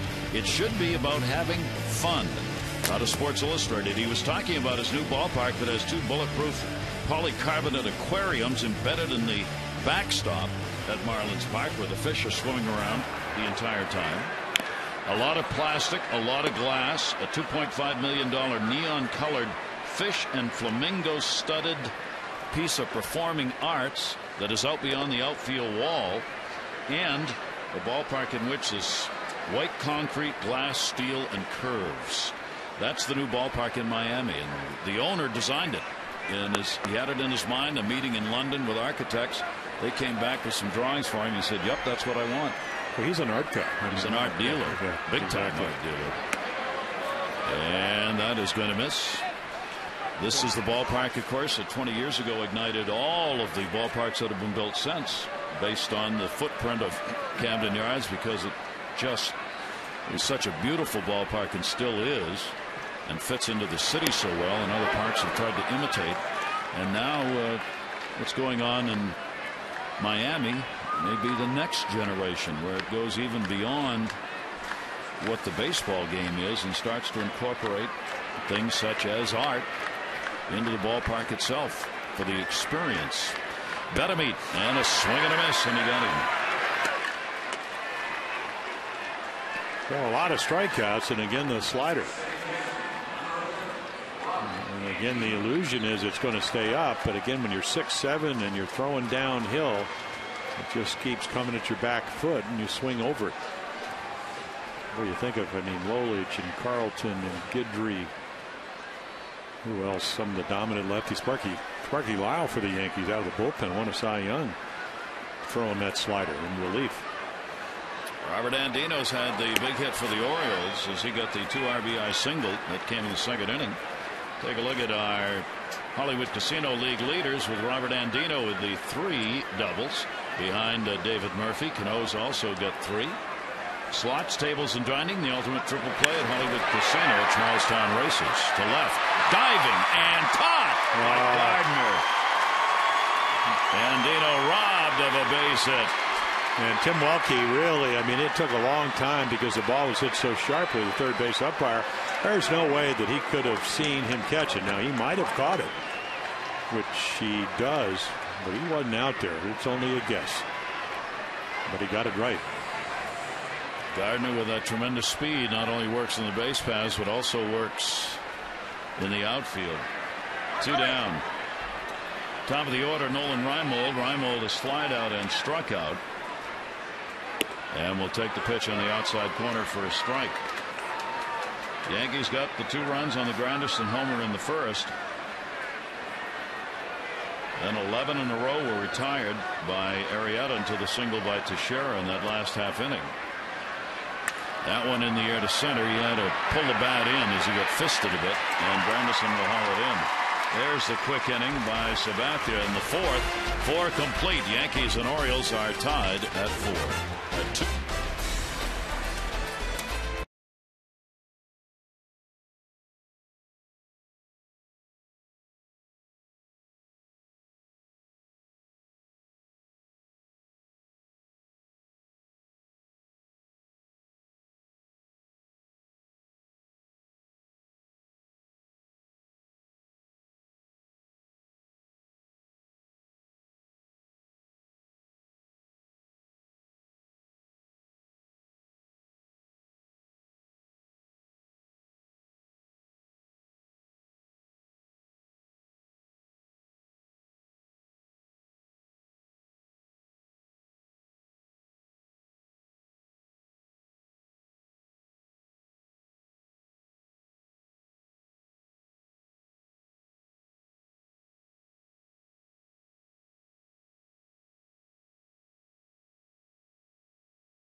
Cool night here at Camden Yards with another good ball game underway.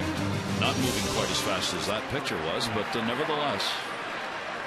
Red Sox lost again today. Toronto beat them by a score of 3-1. Ricky Romero got the victory in that 8 1/3 innings, a run on 3 hits. Santos came on and picked up the save for the Red Sox. Lester, the starter, had a complete game loss. He gave up 3 runs on 3 hits in 8 innings in the ball game. Just got outpitched, and the surprising thing, because we know how good Ricky Romero is that the Red Sox got out hit. CGL, we used to pride ourselves. If you're going to lose, at least pitch a complete game on the road. He did, and the Red Sox early struggles, if you could call them that this early, continuing. Well, there are struggles when you're trying to beat the other teams in your division. In Tampa Bay, you start out 1-4, and Tampa Bay is 4-1. You're 3 games back, and been well documented in this division, or any division. You don't want to get off to a poor start because that can make a big difference. Boston's now 1-5, and Toronto with a victory 4-2.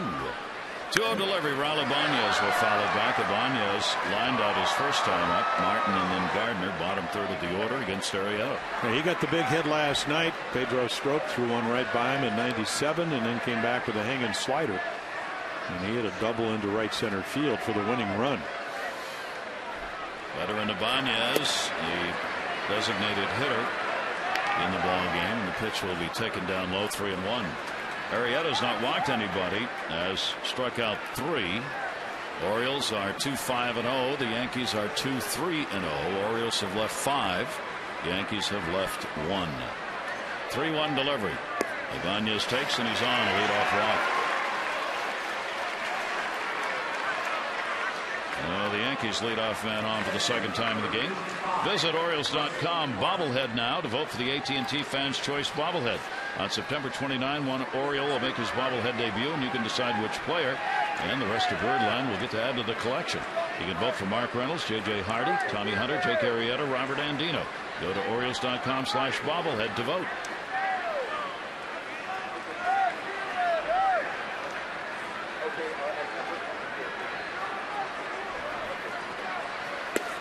Here's Russell Martin.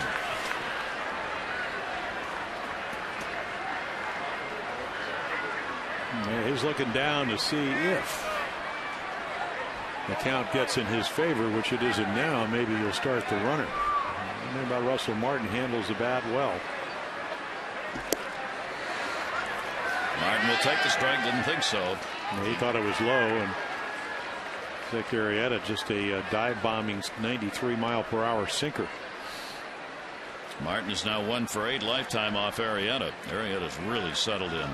Double by Jeter to start. Home run by Granderson, the next batter, and then he went to the 4th inning with 2 down before Teixeira got a single, and now the walk to Ibanez to start this inning. Got him. Just nicked the jersey. Hit batter. So 2 on, nobody out. Well, let's see. 0-2. A lot of times you want to move somebody off the plate, but again, this ball just gets away from him. Matt Wieters kind of just inside middle, and not really. Yep, there it got the jersey.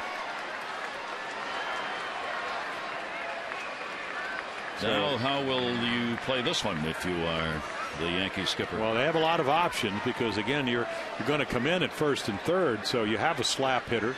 Brett Gardner, we were talking about it, a very kind of a pronounced wide stance. I mean, he's a slasher. You speed up his bat, that's where he gets his home runs. Hit 7 of them last year. But he's just going to hit it where it's pitched. But he can also bunt. Great bunter. And he got great speed. 1 sacrifice already on the year for him. Orioles move Betemeat and Reynolds in at first and third. Yankees with 2 on, nobody out. Ibanez the lead runner. Everybody will be moving here. The delivery to Gardner, who does square, pulled it back, and will take it inside for a ball. He was going to take that pitch no matter what, but he gets everybody thinking. Now Ibanez checking in to see what the call is here. The lead runner at second base. Wieters giving the signs to the Oriole infield. Yeah, well, they're still playing as if he's going to bunt. Kind of like the idea that he threw him not one a good one, but he threw him a breaking ball. Everybody, we're talking down at the cage. It's pretty conventional to throw fastballs, but it's harder to bunt a breaking ball because the ball's going down. Pick off at second. Ibanez gets back. Not a bad idea. Ibanez got a lot on his mind out there. Well, he's also 39. He doesn't run as well as obviously as he used to. And again, you want to keep him close because if he does bunt and doesn't make a good bunt, maybe get the force play. Keep the double play in order. Reynolds will give it that 45-degree angle at third so he can watch both the runner and the batter. And Andino will try and hold the runner towards second base. And not bunting there. Trying to slash one through. Missed on it on a 1-ball, 1-strike count. There are all kinds of variations. I mean, there's a variation where Reynolds will stay back. If you throw the ball, you cover the third base line. The other one is where Reynolds will charge. And sometimes Butch Robinson, you see as well as anybody, you would actually get a force at second. He comes in and then the double play still remains in effect. 1-ball, 1-strike count, still playing for the bunt. There he squares. Pitch will just miss outside. Gardner's actually gone 2 for 4 with runners in scoring position this year, with the Yankees struggling in that regard at 189 for a team average. Let's show Walter with the signs for Wieters, who passes him on. 2 ball, 1 strike count. Gardner. Outfield shallow.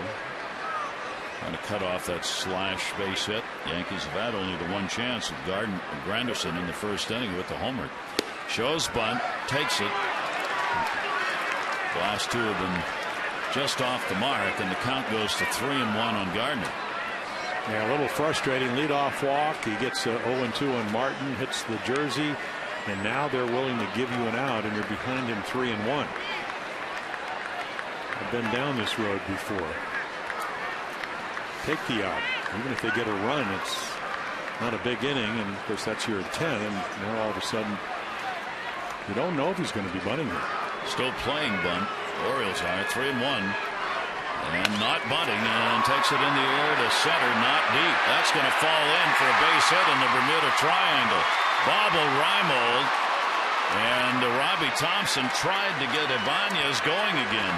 He wanted Ibanez to come to the plate, but Ibanez had already stopped and was looking back and didn't see Thompson waving him in, so the bases are loaded. Yeah, just a ball off the end of the bat, and you can, for some reason, Jonesy's playing him in right center field. Normally you play Gardner, you hit the other way, so there's a huge hole out there, and he finds it. And this is not good. Not for the Orioles with Jeter coming up. So Derek Jeter, who has doubled and flied out and has already picked up 7 hits in 14 at-bats in this series with 3 RBIs, has them loaded. Ibanez on the walk at third, Martin hit pitch at second, and Gardner a single at first. 4th hit for the Yankees. 1 grand slam. How about that? In his career. Jeter hacking away at it down the line. That will be a foul ball. Take a look at our AT&T mobility trivia fact. Last season, Sabathia received 28 total runs of support in 2 starts versus the Orioles. Won both of those games, and that part of that 16-2 record he has in 22 previous starts against the Orioles. And the Yankees trying to give him some help right here. 0-1 count. Reynolds will play on the grass at third. Everybody else back in the infield. And Jeter again a little late on an Arrieta fastball. 0-2. Well, if you ever need a strikeout, he's been up 25 times, and he's only struck out twice. But again, remember, he had him 0-2 in the first inning and got a slider up, and he just went with it, which he does about as well as anybody. Kept it fair down the right field line, but love to be able to make a quality pitch, get the strikeout or the pop-up. Jeter 0 for 6 with runners in scoring position. Here's the 0-2 delivery. Arrieta gets the chopper. Baltimore chop. Andino's got to go to first. He'll get the out. A run will score. Ibanez in. RBI for Jeter. And the Yankees retake the lead at 3-2. Well, basic, just get it in play, and it works out well. Pounds it into the turf. And again, the same inside-out stroke we've seen thousands of times.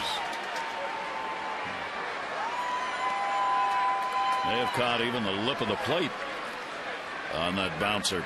The runners move up. Martin goes to third. Gardner goes to second. First out of the inning recorded, and here's Granderson. Granderson delivered the home run in the first inning, his first of the year. Now gets another RBI opportunity. 1 down. Granderson. It's caught. And Dino hauled it in on the line drive. 2 down. A nice play by Robert. A lot of times it's difficult to time a line drive. You don't know exactly off the bat how hard it's hit. This one looks like it sinks a little bit, so he looks into his glove to make sure it's there. Andino makes the catch, and now Arrieta's got a chance to get out of this inning, surrendering only 1 run after the bases were loaded with nobody out. On the other side of it, a base hit here will score 2, and here's Robinson Cano. Of course, it's a major impediment when you're trying to get out of an inning, and Cano comes to the plate. Boy, he can hit. Cano 2 down. You foul that one back. Hey, the one thing we saw from Jake Arrieta was movement in the strike zone against the Twins, and you see it right there. As good as Cano is, that ball is moving enough. Looks like a two-seam fastball. Hard to really track it well. Last year, .318 batting average for Cano with runners in scoring position, along with all the other big numbers that he put up. 2 down, 0-1 count. Runners off second and third. Arrieta got it in. Up in the air, Reynolds. Will he have room? Nice job. A real good job by Jake Arrieta.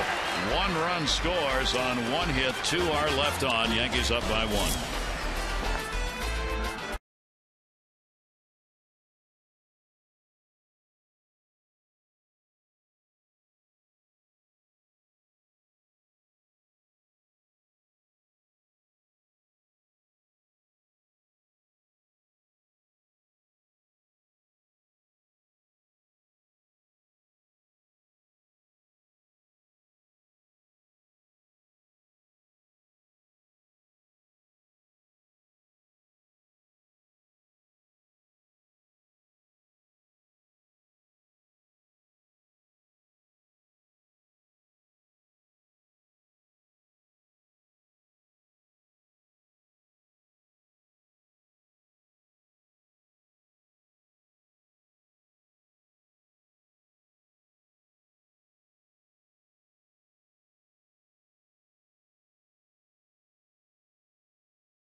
Arrieta going at it. Gary Thorne, Jim Palmer back. Nice job by Arrieta getting out of the last inning. Yeah, we talk so much about it's kind of like when you play golf. What's your course management? Pitching, especially against the Yankees, stay out of the big inning. Bases loaded, nobody out. Jeter, Granderson with 41 home runs. Cano as good a hitter as any. Only give up 1 run. You're in the game. Sabathia had his only really easy inning just last inning. So, again, a 3-2 game, 1-run ball game, anybody's game. Again, for the Orioles to win, they're just going to have to get some key hits. And that's not always easy against the bullpen and especially CC Sabathia. Did you say playing golf there is course management? Course management. Other than chainsaws in the woods to try and find the balls you lost? That too. Is there really a course management? Well, you put your name on the your golf ball. On the golf ball? So you know which one is yours. The rings around them? Those are the ones. I have course management. See how many balls you can find if you hit in the woods. Here's J.J. Hardy against Sabathia. Hardy a single and he has struck out. Orioles down a run, 3-2, out hitting the Yankees 5-4 in the bottom of the 5th inning. And Sabathia, a great pitch down and away, and a 2-strike count.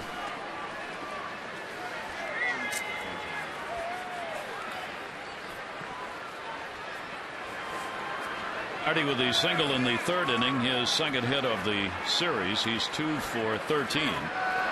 Does have a home run and an RBI, and now against Sabathia, his first career hit with that 3rd inning single, 1 for 6. Yeah, he wants the ball inside middle, and CC hadn't thrown it there very often. Get it to Andino, hit a 2-run single. Down the short, base hit. So Hardy is on. The Orioles again getting the leadoff man on base, 2nd out of 5 innings. Masson's 30 prizes in 30 days contest is going on right now through May 5.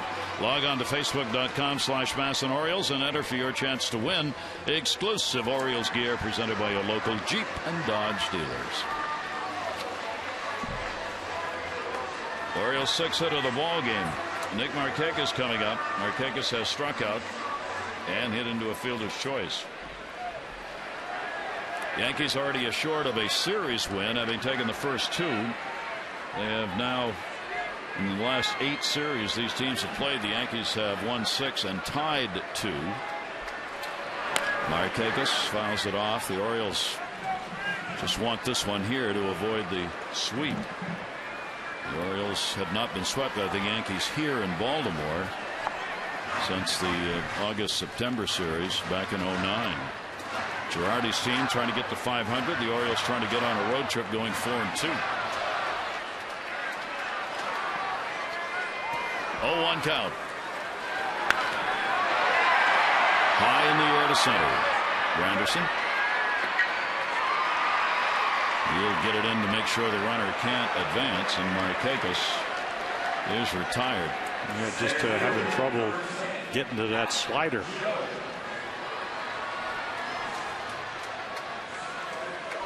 Jones coming up 0 for 2. He has struck out, flied out. And this is how he pitches him. And so again, what, 63% fastball sinker, same pitch, maybe turns one over. Again, the slider at your back foot. That's how he got the first strikeout. And then when he stays out of the middle of the plate, he throws that change up, down, and away. As you see, very rarely ever throws a curveball. There's the slider that hangs. Jones will take it up high for a ball. Adam with a 5-game hit streak. Jones now 11 for 35 with 2 home runs, lifetime off Sabathia. Hardy's on at first base with a single. And the Orioles down a run in the 5th inning. Jones fouls that one away late on the cut. So you can see we've seen a couple of fastballs 92 to 94, but most of them is 91. So here's a guy that used to throw in the mid-90s. You can still reach back, but 91 with movement can get you out. That's why when you see Chen last night, he was 90-92. And Larry Rothschild, his pitching coach, certainly knows that. It's really about finishing your pitches. And when he finishes his pitches, which he's had a little bit of trouble, you get a lot of movement, both on the slider, the changeup, and the sinker. Lob toss over made by Sabathia, just to get Hardy leaning back the other way. He is a ground ball pitcher. There's a lot more grounders than fly balls. Cy Young Award winner 2007. 1-1 delivery on the way, and the pitch is going to be up high as he reared back a little bit for a 90-mile-an-hour heater. And a 2-ball, 1-strike count. 91 pitches thrown by Sabathia so far in this game. He got that count up early. So he's probably looking at 2 innings unless the Orioles get to him here. 2-1 to Jones. Adam Jones up the middle. That hits Sabathia. That's going to be a base hit. So Sabathia's tried to catch one. It's gone off his bare hand and now takes a shot off the bat of Jones somewhere on the lower extremity.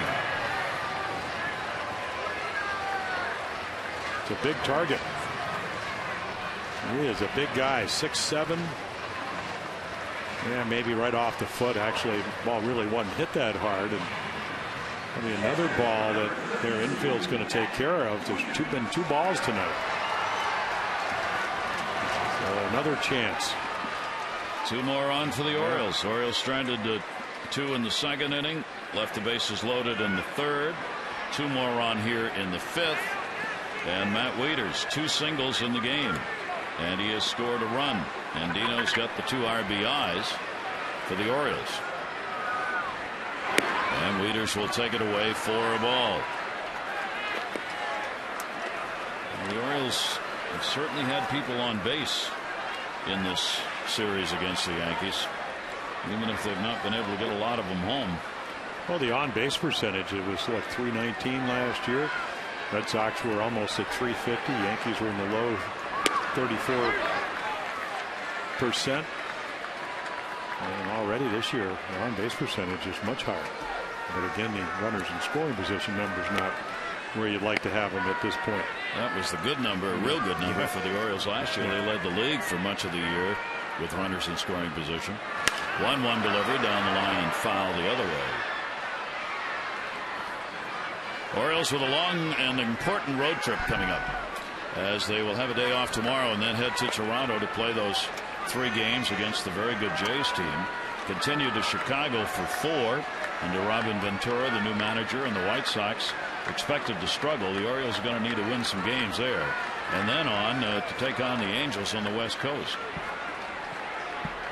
1 ball, 2-strike delivery. Wieters in the air to center field. Granderson will go back. He's got it lined up, and he'll make the catch. Tagging up and moving over is Hardy to third base, and there are 2 down. For the Blue Jays, 12-6 against the Orioles last season, with that run differential in the Blue Jays' favor. See the record versus the Orioles in Toronto since 2006. They are averaging 4.8 runs a game, second in the American League. Yeah, they were 5th last year in runs scored. And of course, if you look at Morrow, he was 11-11. If he comes around, I mean, what, he struck out 18 one game. We saw Alvarez, 96, 97 miles per hour sinker. And then Kyle Drabek back in the big leagues, made his major league debut here a couple of years ago. He won yesterday, beat the Red Sox. So he'll pitch on Sunday. Runner going to second. Martin will have to block that. It'll be a stolen base for Jones.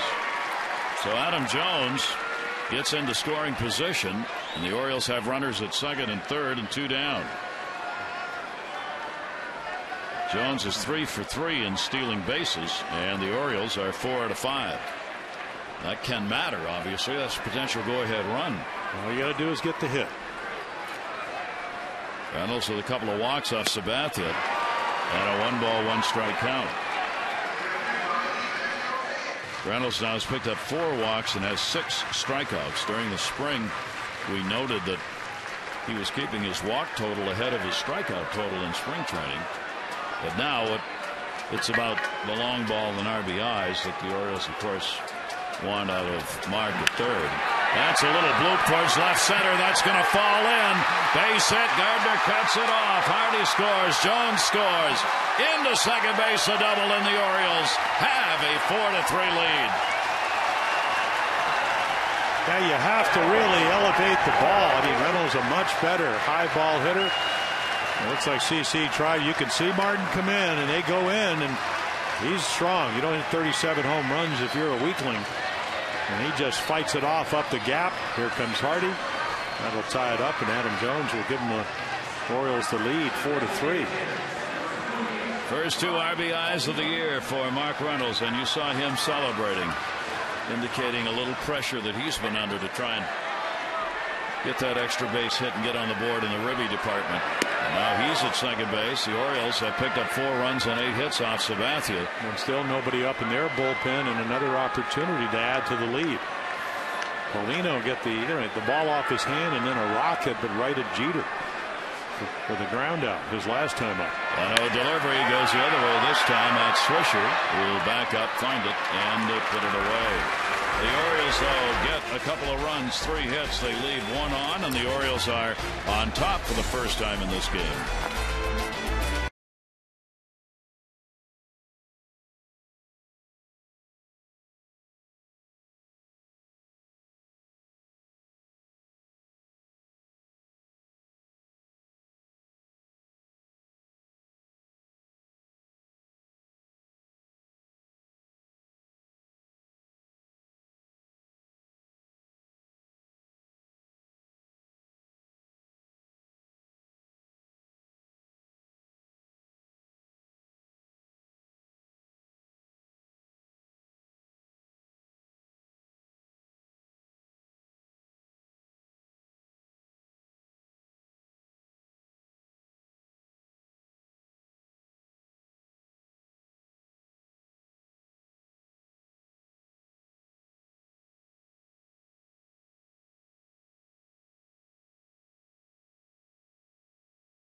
Home Depot doing more on defense. Buck Showalter noting some plays last night. A great play at the plate. Look how Wieters got perfectly lined up. A great relay from Hardy and Chavez. Then he made a catch, and I don't know how he did that. Turned the glove the other way, and then the Orioles get a rundown. Not only did they get the rundown, but they held the runner. They did not allow the runner to move up on that rundown play. All of those were noted by Buck Showalter in the pregame today as defensive plays worth looking at again. And I asked Matt Wieters before the game tonight, I said, how did you make that catch? And Matt Wieters said, it's amazing what you can do when your life is on the line. He said that ball was headed right for the middle of his chest. And he said, I just reacted to it. But everybody, both Orioles and Yankees, were talking about that catch because I don't think anybody had ever seen anything quite like it before. And then he went on to tell us when he was pitching at Georgia Tech, his catcher on a pitch out stood right in the middle of the plate. And he said, you could have gotten hit by the batter. That was a kind of an unusual way to pitch out. And not a good idea. Well, everybody, and you saw it last night. I just can't believe, because I've seen guys get crossed up over the years, the fact that his hands are so soft and he's so agile that he even caught that ball. I don't. And then the other side, the end of that story is that it was actually strike 3, and Alex Rodriguez couldn't believe, number one, he caught it, and number 2, you called me out. And some of the players thought that he actually tried to frame it because of the way he caught the ball and put it back in over the plate.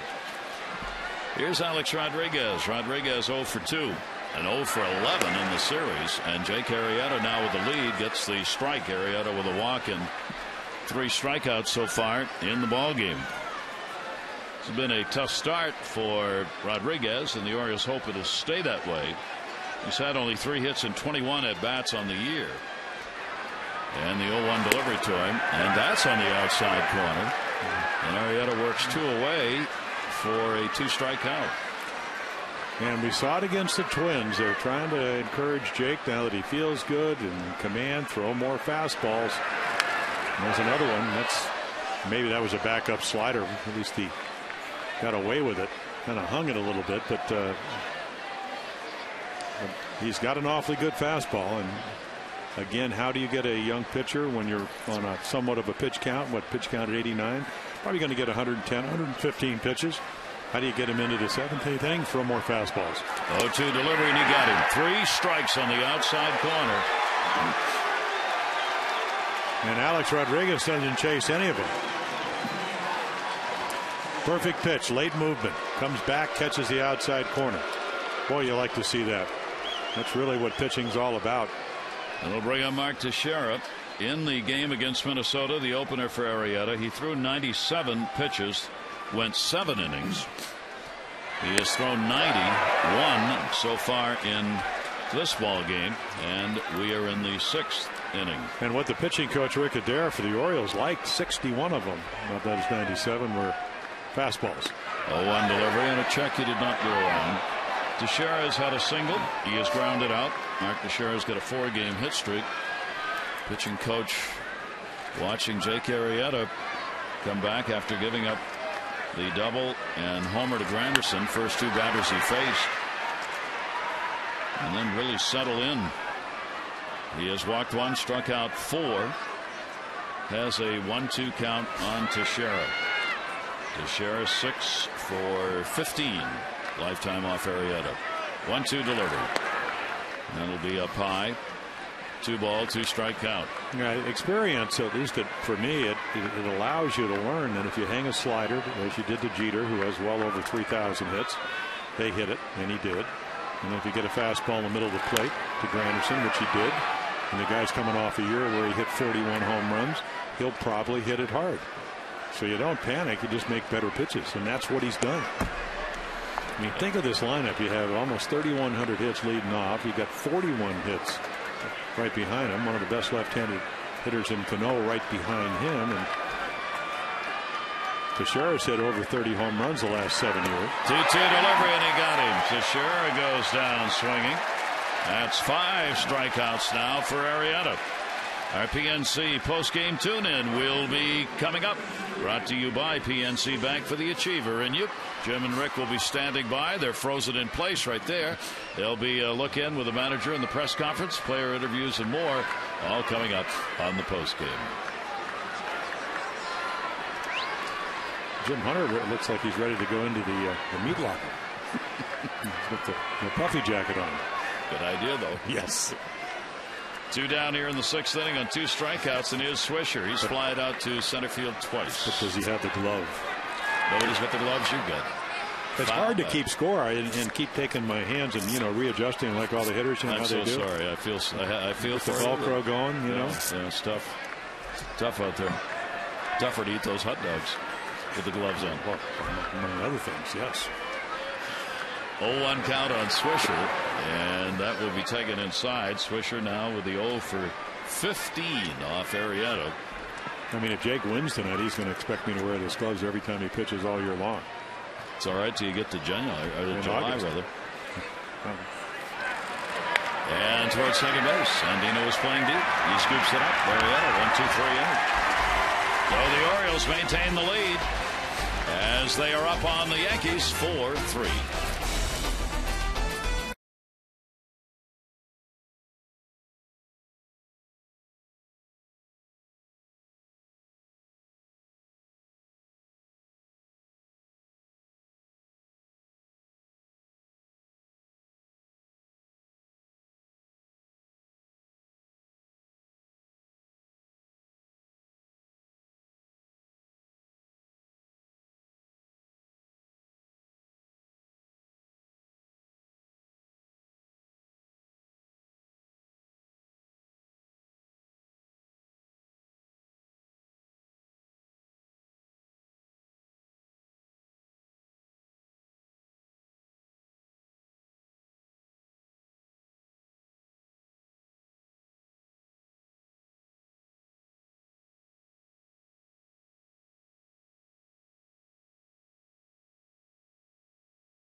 Really gotten slowed up yet.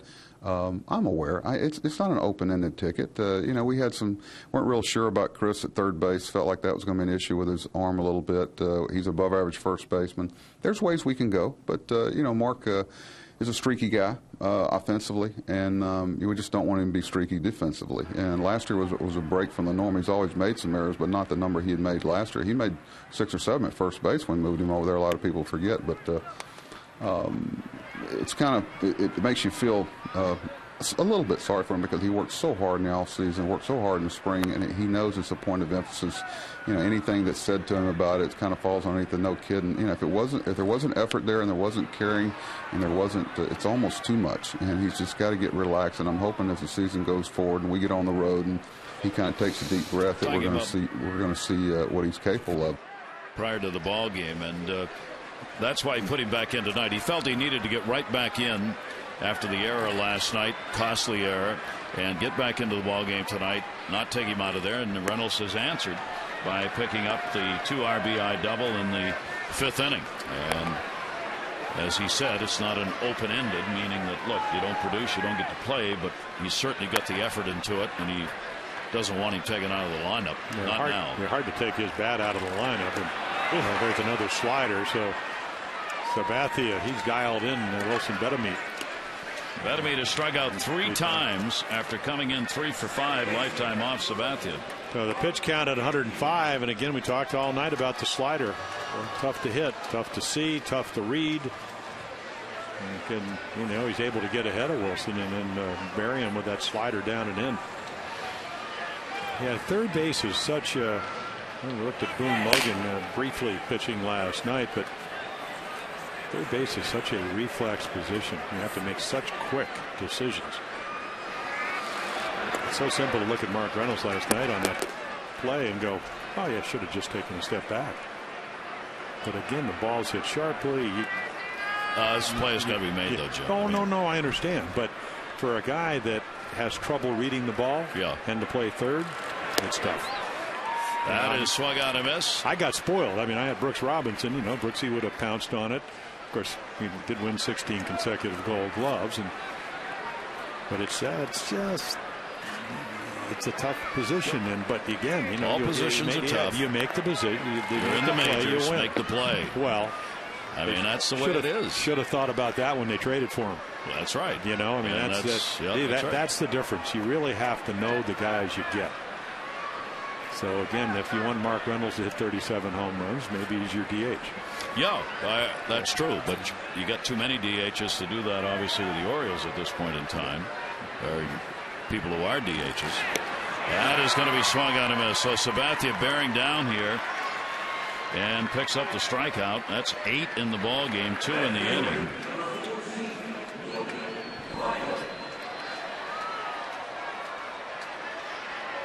Just throws it by him. This time doesn't have to get behind Robert Andino.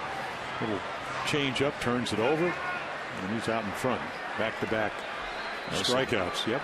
109 pitches thrown by Sabathia in this ball game. He threw only 69 in the non-decision opener. Sabathia's got great arm. He can throw a lot of pitches, and he's doing it here. And Girardi's just trying to give him a chance to be a winner in this ball game. He doesn't want to leave. He wants to get through this inning. You know, he knows he has a very good offensive team. Put some pressure on Arrieta, maybe get a win. And that's going to be taken down low. A 2-0 count. Reimold's going to try and work a little bit here after the strikeouts, make him throw some more. 0 for 3 for Reimold in the ball game. Bottom of the 6th with the Orioles up by 1. And Sabathia, the chance to strike out the side. Reimold not going to let it happen. Granderson coming over, and makes the great running catch. Long way to go, but he got there in plenty of time. And the Orioles down 1-2-3 here in the 6th inning. A 1-run ball game.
By Jeter, 41 home runs last year. Number 1 for Curtis Granderson. 2-0 Yankees. Orioles would come back. Andino dumps a single in, tied up 2-2, and then Mark Reynolds, 3 base hits back in the 5th inning. Orioles take the lead after the Yankees had scored a single run, 4-3. So Granderson first home run of the year. Andino with a single, and then Mark Reynolds puts the Orioles, at least to this point, ahead with a 2-run double. The Yankees trying to get a sweep, and the Orioles trying to prevent it as the homestand will close, and the Orioles have a chance to be 4-2 if they could pick up this victory on the homestand. Raul Ibanez drew a walk, scored in the 5th inning, and lined out his first time up. Arrieta gets the pitch into him for a strike. Arrieta looking for his 18th win in the majors. He's 17-14 coming into the ball game. Really late on that one. Yeah, just the movement. The first pitch might have been an inch or so off the outside corner, and then he's come right back out there, and ball runs. Let's see again.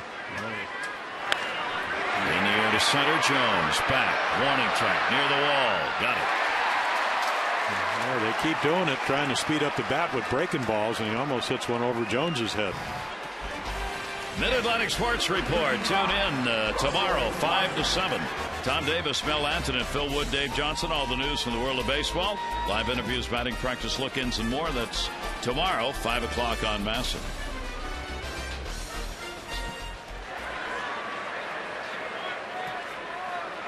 Here's Russell Martin. Martin hit by a pitch, stranded in the 5th inning, and he has grounded out.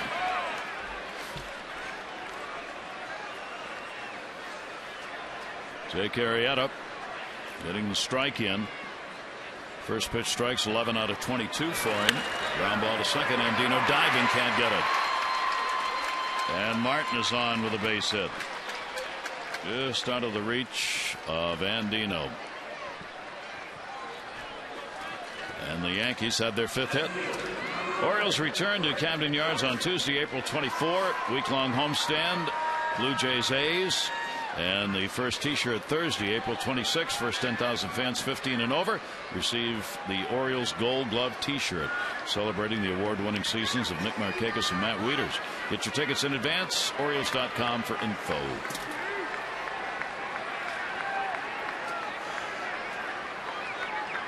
Potential tying run on at first base, one away here in the 7th inning. Here's Gardner. He has singled and struck out. Martin doesn't run a lot, 8 out of 10 last year. As catchers go, it's pretty good speed. It may not always translate into stolen bases, but first to third, second to home.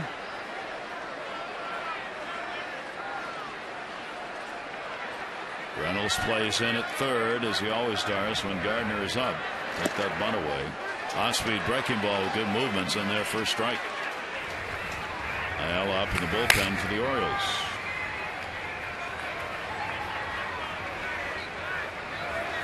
Jake Arrieta, who worked the opener 7 innings, into the 7th inning here in his second start.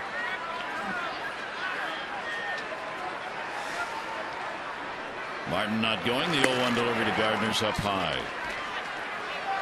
Man, CC Sabathia, it's been a little bit of a struggle, at least pitch count wise, command wise, and he's sitting on the bench saying, you know what, I know you don't hit a whole lot of home runs, but maybe you want to hit one here. And looks like Boone Logan's going to come in to pitch the bottom of the 7th. Gardner with Jeter waiting on deck. And it's going to be inside. 2-ball, 1-strike count.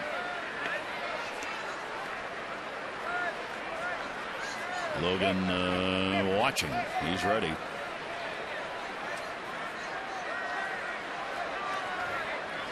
Martin made the fake go on that last pitch. Got him over there at first. 2-1 count on Gardner, who waits. Well, he does not have much of a lead, and that's what you concern yourself, because it's getting a little bit bigger.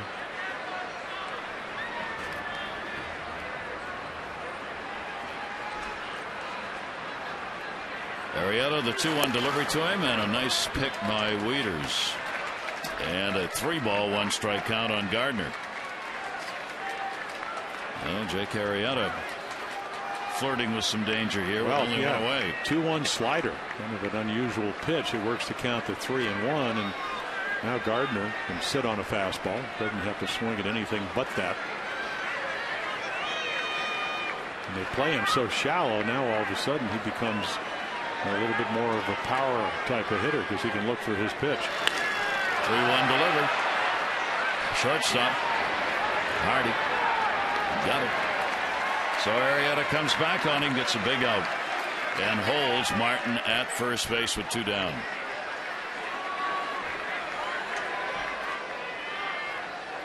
And that will bring Buck Showalter out. Jeter waiting to come up. Move's going to be made. Arrieta will come out of the ball game with a 6 2/3 inning effort and a chance to be the winner. Ayala will come on to do the pitching, and Arrieta a good second start.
the season 2-0. Jake Arrieta. Yeah, really after the first two hitters, he was really good today. I mean, great fastball command, terrific curveballs. There's one to Teixeira. Again, a chance to win the game up to the bullpen. Bringing Ayala to face Derek Jeter. Since they know each other, they were teammates last year. There were the numbers that Luis had. It's his career sidelined about 4 or 5 years ago by Tommy John surgery. Really throwing the ball well. I saw him in the spring, maybe struggle a little bit. He's gotten a lot sharper. I mean, the Orioles hope that is the case here tonight. So Ayala comes on with a runner on at first base, 2 down, and Derek Jeter coming to the plate. Jeter has faced him only once, 0 for 1. The double in the first inning for Jeter, 1 for 3 in the game, and 7 for 15 in the series. Arrieta will watch that runner on at first base. Martin is his responsibility. 7th inning, and the Orioles up by 1. Ayala will miss inside with it for a ball. Ayala coming on for his 3rd appearance. He's worked a couple of innings. He's given up no runs and 1 hit, 2 strikeouts and no walks so far. He had an inning last night with a hit and a strikeout. Actually, 2 strikeouts. Russell Martin, the runner at first base. 1-0 delivered to Jeter, and that is in their first strike.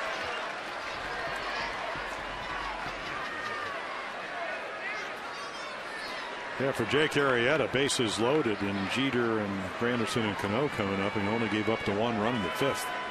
There he kicked the high chopper on a 2-strike pitch. That was masterful getting out of that jam.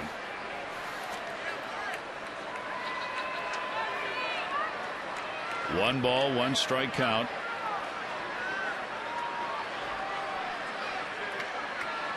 Martin leaning but not going, and Jeter will take the pitch inside for a ball.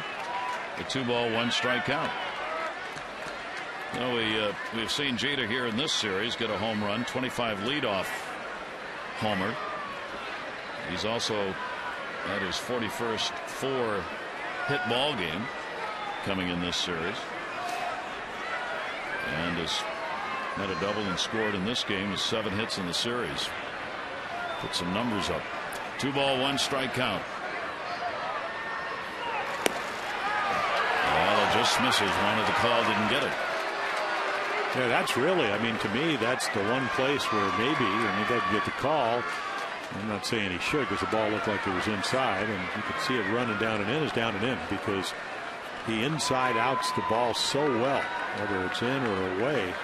But the one ball down and in, the 2-seam fastball, probably gives him the most trouble of any pitch. It's 3-1. It's hard to get it there. Martin, a long time over there first with a 1-out single, and the 3-1 delivery. Jeter takes it, and it's a walk. So Ayala comes on, issues just the 2nd walk. Arrieta gave up only 1. 2 on, 2 down. Now Granderson, who had the big blow in the first inning with his first home run of the season. And again, only having 1 lefty, and Troy Patton's had to pitch in the first 2 games. He's a left-hander. You don't have a left-handed specialist with Granderson coming up and then Cano behind him. So it's not only the long man issue in the bullpen, just a lot of right-handers. Now, it doesn't mean righties can't get lefties out. Well, let's see what Ayala can do. Runners off first and second with 2 down, and that pitch is going to miss for a ball. Ayala last year, the lefties were 250 off him, right-handers 263. Gave up only 5 home runs, 3 to left-handers. 1-0 delivery, and he gets the strike. 1-1. Yeah, he just changed his speeds. He's not overpowering. Now, when I first saw him with the Nationals after he came from Montreal, threw a lot harder, but that was pre-Tommy John surgery. And he's going to change speeds and try to stay out of the middle of the plate, and it's about movement. Get the ball to run a little bit. 1 ball, 1 strike delivery. Fouled off. So Ayala comes back to get ahead of him. A ball and 2 strikes. Jeter will go back to first base. Martin back to second. Yankees left only 3 on base, and one of those in the 4th inning at first, and then 2 in scoring position in the inning Jim was talking about in the 5th.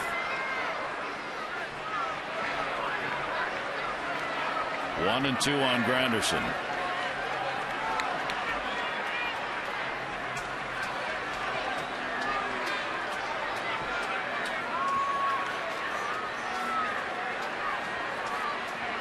And Ayala will step off. He wants the signs again.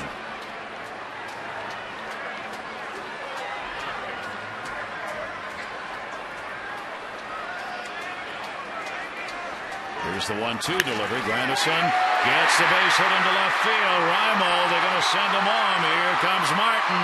Here's the throw. Not in time, and the game is tied. Granderson's 3rd RBI of the game. Well, he takes a 1-2 pitch, and this is a guy that's already gone deep for a 2-run home run. He pulled it.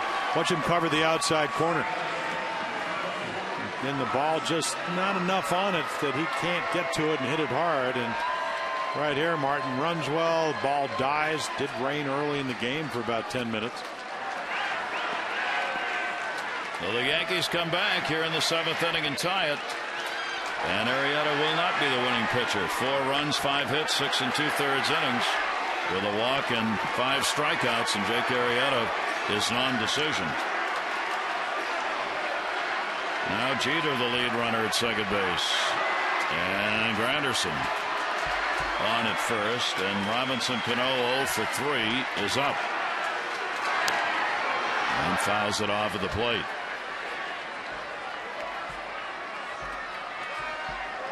Boy, a terrific bat by Curtis Granderson.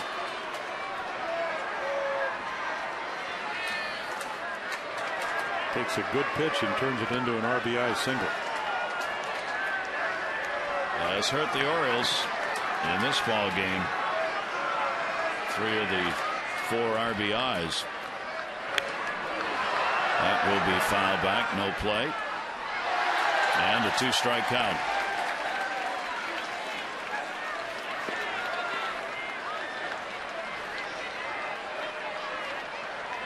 Wieters is going to head out to the mound to talk with Ayala. Yeah, where do you go? I mean, he's hit in 23 of the last 24 games he's played here. You might have mentioned the number 368 coming into the game. Loves to hit in Camden Yards. Or loves to hit against Oriole pitching, or both. Or both, yeah. I mean, it is when you walk into this ballpark and you look at the power alleys, and it's like a pretty friendly place to hit. Always up among the leading ballparks offensively each year. Here's the 0-2, and that's going to be popped up. Harney.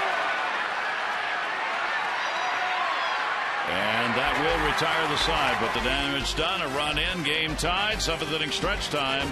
Brought to you by Jack Daniel's Tennessee Honey. Fly straight, drink responsibly.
As we have completed 6.5, and again, here's another game. The Orioles going to try and grind out against the Yankees. Yeah, again, in the second consecutive game, you get a pretty good start from Jake Arrieta. I mean, really only had maybe a couple of bad pitches.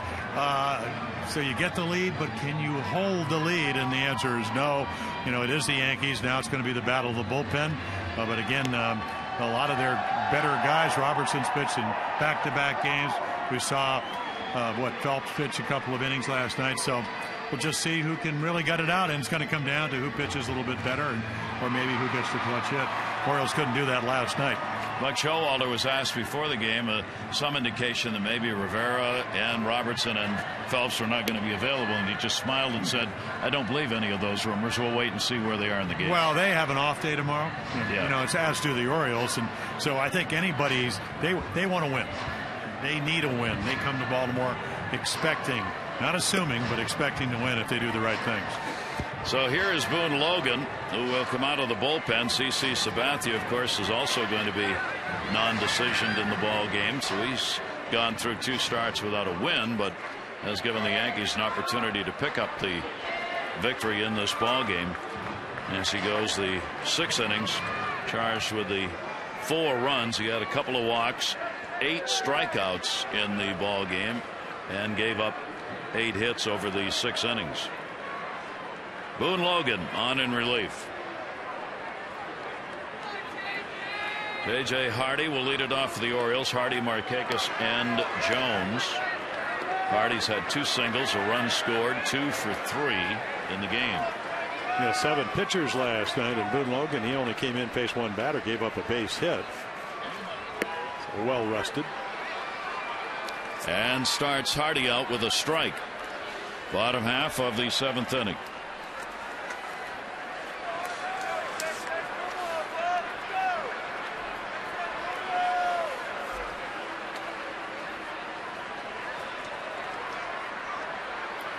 Logan's 0-1 delivery. It'll end up in the dirt. Hardy's gone 1 for 2 off Logan. Most of the Orioles only 2 or 3 at bats off the Yankee left-hander. Orioles coming into the ball game.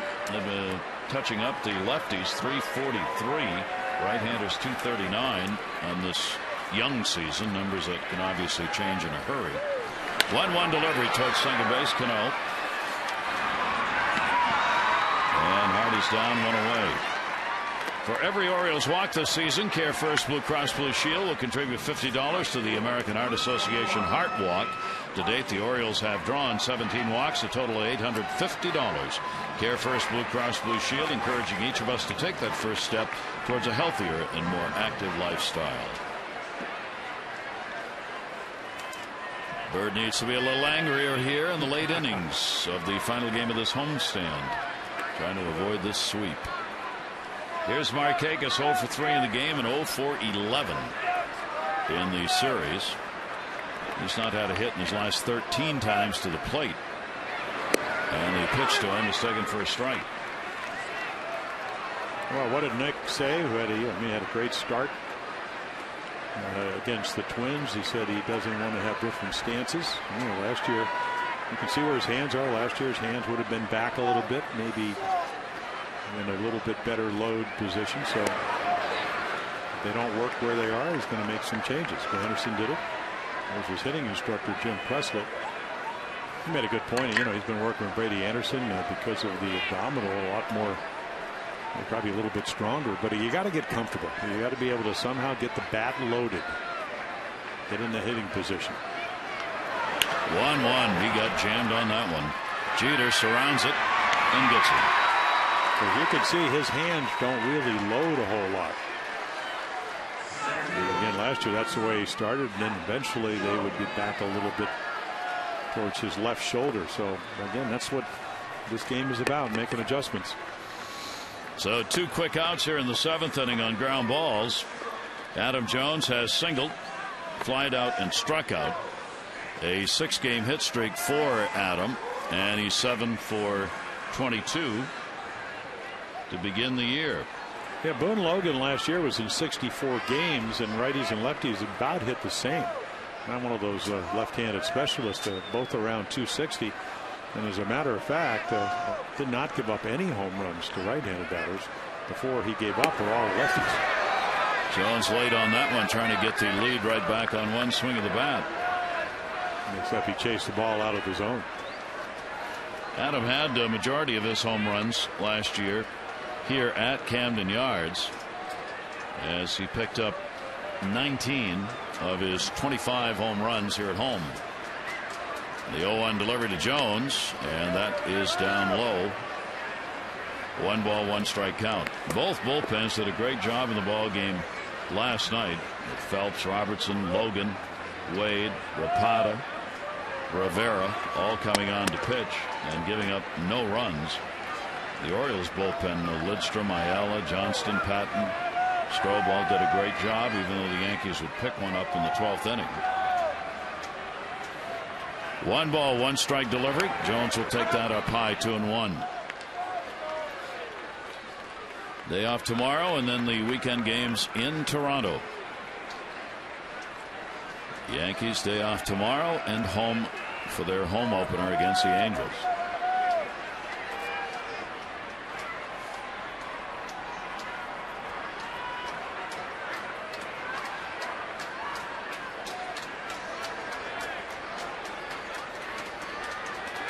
Boone Logan, the 2-1 delivery, and Jones will take it. Did he go around? No. Mike Everett.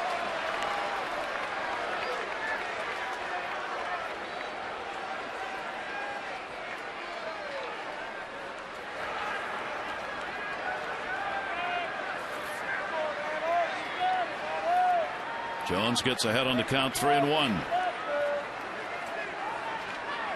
2 down and nobody on.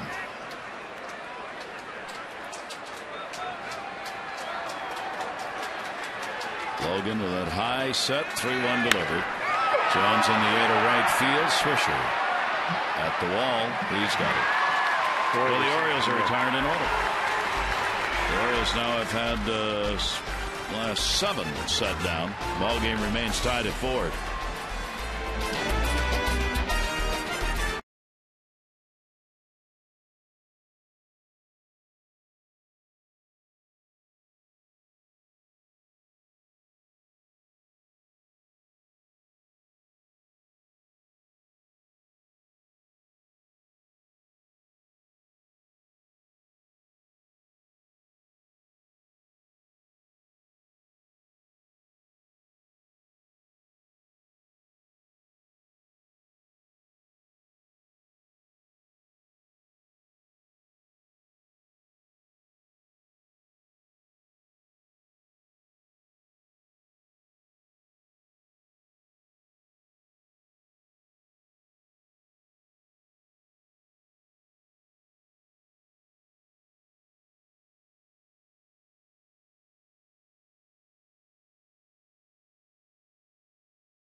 Winning ticket codes at mdlottery.com/strikeitbridge.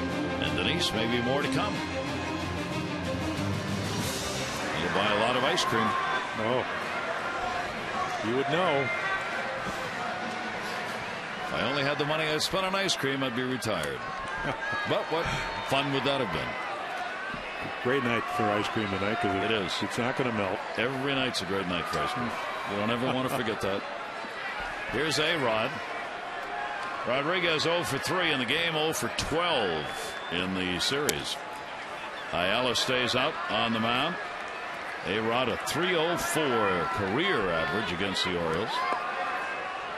His 214th game against the Orioles. Only Jeter on the Yankees has played more games against Baltimore than has A-Rod. Yeah, with 57 home runs, would like to add another one. Bono is inside. Ayala with a 2-0 count. We are in the 8th inning.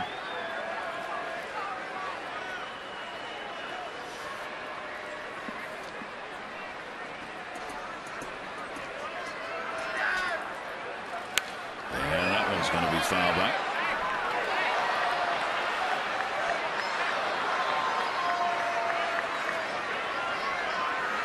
So, as was true last night, we are back into a battle of the bullpens.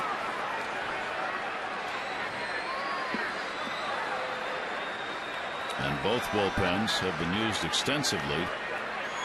So both managers hope they don't have to go too deep again, even with a day off. 2 on delivery. A-Rod to second. Andino diving. And probably should have been able to stop that one. Could not, though. He's right on the cut of the grass. That's going to be a base hit. Yeah, well, again, the degree of difficulty for Robert, and normally he'll make this play, but is how sharply the ball's hit. And right there, it's almost like he looked like he leaned to his right. And he certainly thought he should have caught it. But again, the ball hit very sharply. So A-Rod gets his first hit of this series, and Nunez will come on to do the running for A-Rod, representing a potential go-ahead, maybe winning run at first base. Here's Teixeira, a single, 1 for 3. Orioles put the shift on. Teixeira takes it. It is in there for a strike. Yep, and he starts him off with a changeup, trying to get him to roll over. Maybe hit one sharply enough to turn 2. 0-1 the count on Teixeira. He's got a 4-game hit streak with a base hit he's picked up tonight. Not a quick move over there, just a lob toss to get him back to the bag. Well, he hit 39 home run, 24, hitting left-handed last year. Orioles on a real shift as Reynolds is all the way over to shortstop. Nobody down that third baseline. Here's the 0-1 delivery. Teixeira lifts it. That's how you beat the shift. Going back for it, Marquez. He's got it on the warning track. Thought about throwing to first. Nunez had gone all the way down to second base. Yeah, the home run swing, but got it on the end of the bat. Time to text in your vote for the AT&T Player of the Game. Robert Andino, a couple of big RBIs in the game. Jake Arrieta, 6 2/3 good innings, non-decision. And Mark Reynolds, who has picked up a run and 2 RBIs with a double. Text in your vote, A, B, or C, 31826.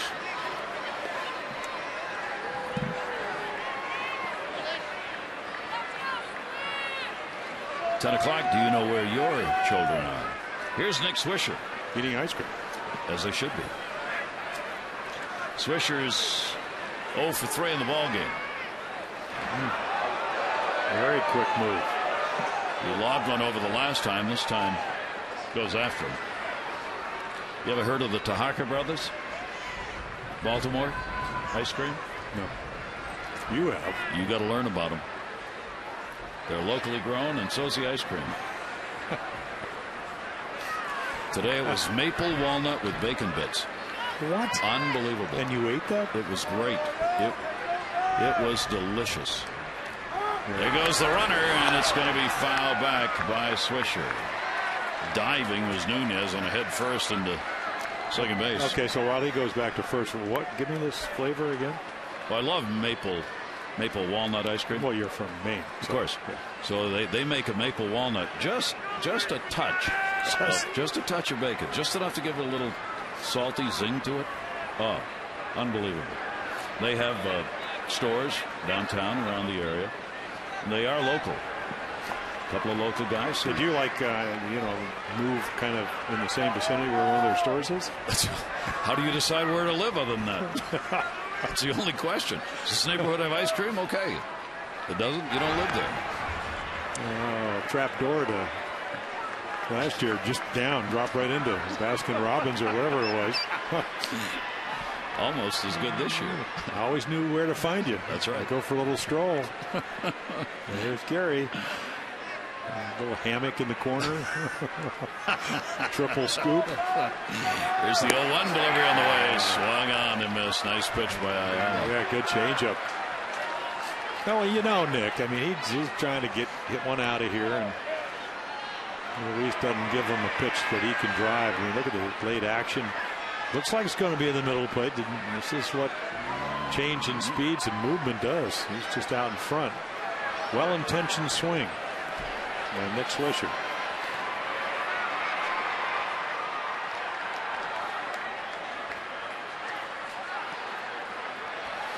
Oh, 2 count. Nick Swisher's had an 0 for 3 in the ball game. Runner on at first base. Nunez one away. Ball game tied at 4 here in the 8th. And that's going to be a little bit outside. Trying to get him to chase. A 1-ball 2-strike count from Ayala. CC Sabathia, 4 runs, 8 hits over 6, 2 walks, 8 strikeouts, non-decisioned in his first 2 starts. Arrieta with 4 runs, 5 hits, 6 2/3, 1 walk, 5 strikeouts. He'll take a non-decision after winning the opener. Yeah, I mean, he is so geared to try to hit a ball into right field, and Nunez with good speed try to create that with only 1 out, that 1st and 3rd situation, if not do more.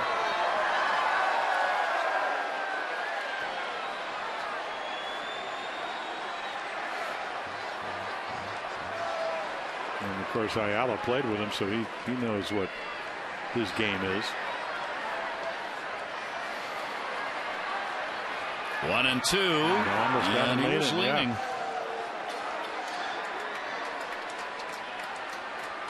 Well, we've seen it, and Matt Wieters talked about this, is that the ball, again, with a lot of cold weather, a lot of wind, there's that little lean and then the quick throw, but hard to grip. Again, you're trying to catch the ball and get it down there under 2 seconds, and it's harder to get the grip when the ball's slick. So the throws we've seen from Matt this year, kind of cutting and sailing more than usual. Here's the 1-2. Runner not going. Wieters up just in case as Nunez faked it.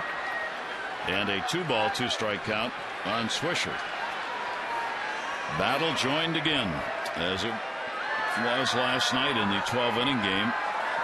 That was a 5-4 Yankee win.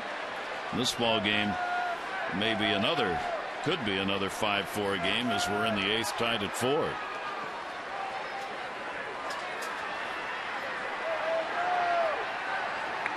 Swisher 4 for 22 so far. He has got 5 walks. Runner goes inside. Wieters guns it over his back. It'll go into the outfield and over to third base on the throwing error by Wieters. Wieters had to go behind Swisher. And then really throw from an unusual angle. In fact, Swisher's right in front of him, and you know, J.J. Hardy trying to catch the short hop, and it almost looks like that back foot slips a little bit. Very rarely see him do that. Yeah.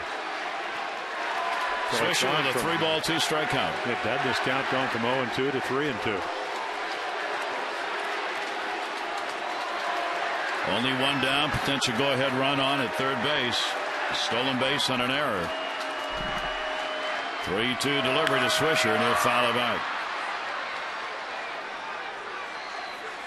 No, that's why they like Nunez. He can play shortstop, he can play third, he can run. Great to have a utility guy with speed, because he forces you to execute plays, and the Orioles just unable to do it. It all started with a sharp base hit by Alex Rodriguez that Andino got the glove on and couldn't hold. Just the little things. Nunez's first stolen base of the year. Darren O'Day in the bullpen. Infield in. 3-2 delivery again. And got him. Oh, and he doesn't like that one. Well, he shouldn't.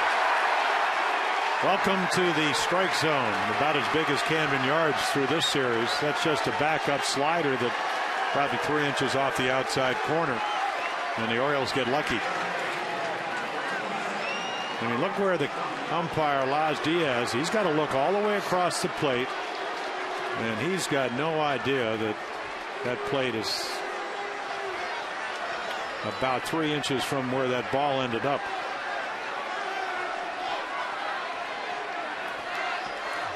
They will give the intentional pass to the hero last night. Raul Ibanez picked up the RBI double in the 12th inning for the game-winning RBI. Not going to be given the chance to do it again here. Russell Martin is waiting on deck.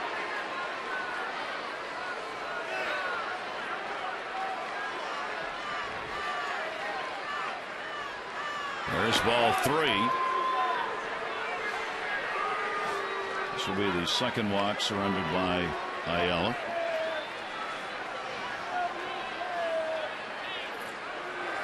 And we'll put runners on at first and third. 2 down. Show off your Birdland pride and support the many programs aided by Orioles Reach, the new official Orioles Maryland license plate. The popular new cartoon bird played a great way to show your support and raise money for the Orioles Charitable Foundation. Visit Orioles.com/plates. Now Russell Martin. Martin with a single his last time up and scored in the 7th inning. He's been hit by a pitch and has grounded out. Ayala with runners on at first and third and 2 down.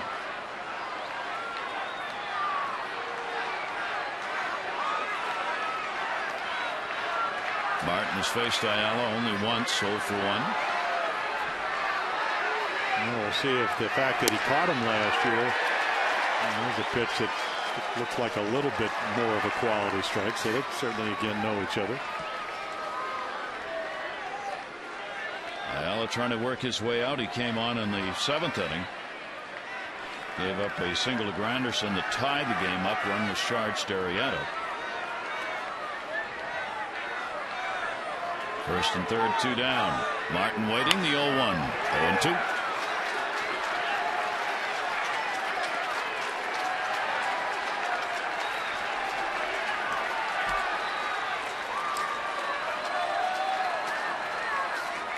Ibanez the runner for A-Rod. Ibanez at first.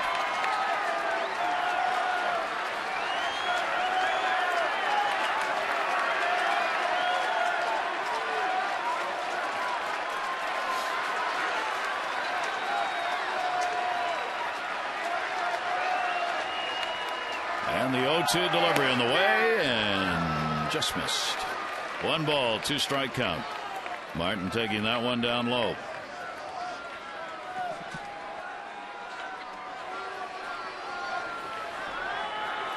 Both of these teams coming in with bad numbers with runners in scoring position tonight. The Yankees have gone 3 for 8, and so have the Orioles. Much better than they had done in previous ball games, especially last night.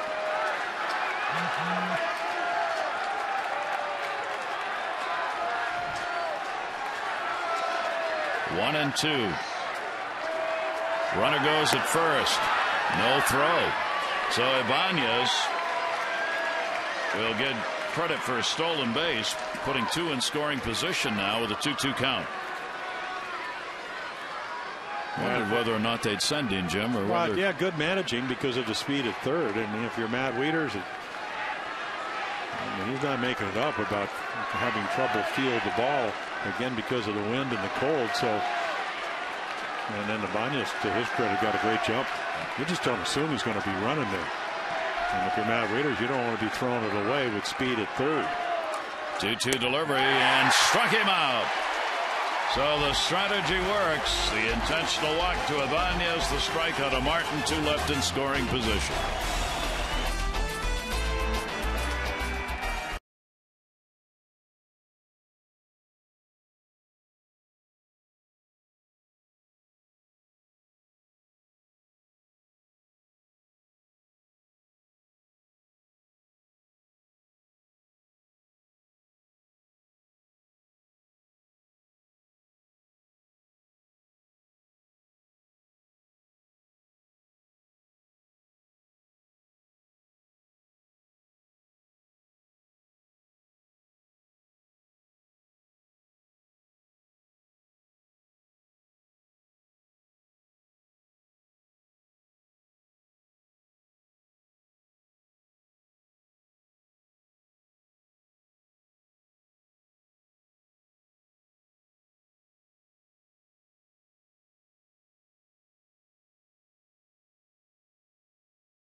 There you go. Tommy Hunter actually pitched pretty well. Didn't throw well. Shoulder was tight. Brandon Morrow, 11 wins last year, 11 losses. You can see his first start, so should be good. A lot of Boone Logan out of the bullpen in the 7th inning, retired the side in order. Nunez will stay in the ball game at third base for A-Rod. And the Orioles here in the bottom of the 8th inning will try and get the lead. Wieters, Reynolds, and Paulino are due up. Wieters 2 for 3 in the game, couple of singles, runs scored. Andino's got 2 RBIs. Reynolds has 2 RBIs. Granderson's got 3 for the Yankees, and a 2 RBI homer and an RBI single in the ball game. And the Orioles need 1 here to go to the 9th with a lead.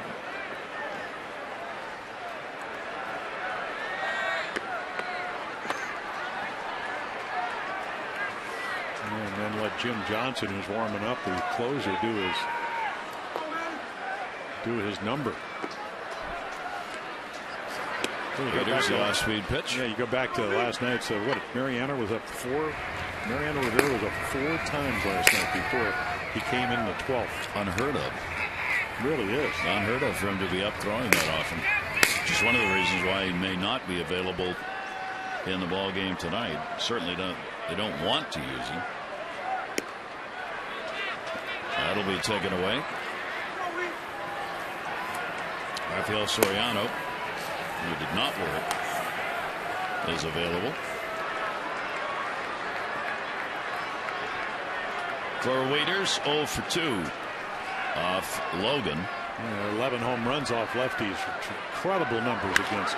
Up the middle, Cano's there, gloves it. Can he make the play? Oh my mercy! So now we know why he plays up the middle. For those moments. That's why he won the Gold Glove a couple of years ago. Nobody, when we talk about second baseman, goes to his right better than Robinson Cano in today's baseball world. Base hit. And in fact, if you're a Boone Logan, because the first time I ever faced Mickey Mantle, he hit one through my legs, and I said, oh no, and then there was Louis Aparicio standing there to throw him out.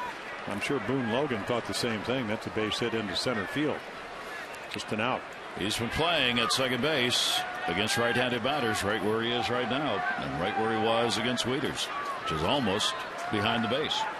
Reynolds, 2 RBI double, a couple of walks in the game. He's been an offensive factor. He has scored a run. Mark Reynolds will try and do it now against the left-hander Boone Logan.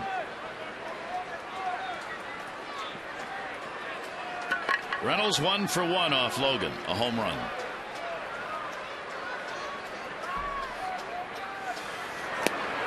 Tried for another one right there.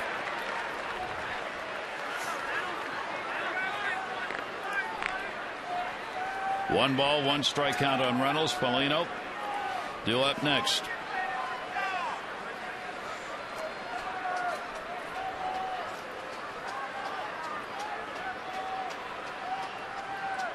Logan's pitch will be taken down low. 22,919 the attendance here tonight. 22,919. Well below the normal numbers when the Yankees are in town, but early in the year, cold weather, and early in the week games cut those numbers down for this series. Yankees taking the first 2, trying to get a sweep here, and the Orioles trying to get a 4-2 homestand. Outside with it. Oh, there's a good take. It is so much more difficult to get hitters out when they swing at balls off the plate. I mean, when they chase, you don't have to throw strikes. Not that many guys want to pitch inside the strike zone. This makes it harder to do. When they chase, it makes it easier. Logan with the 3-1 delivery to Reynolds and an off-speed breaking ball and a good one. Yep. 3-2. And remember, he never didn't throw a home run last year against right-handed hitters. They're all the lefties. That was a great pitch there.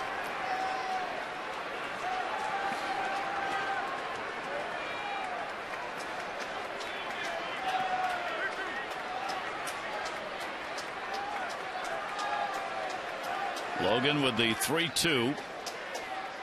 And Reynolds is gone. 2 down. It's about as good a breaking ball as you can throw. And he does it 3-1 to get back in the count. And the CC Sabathia shape right here. Slider underneath the bat. Back foot.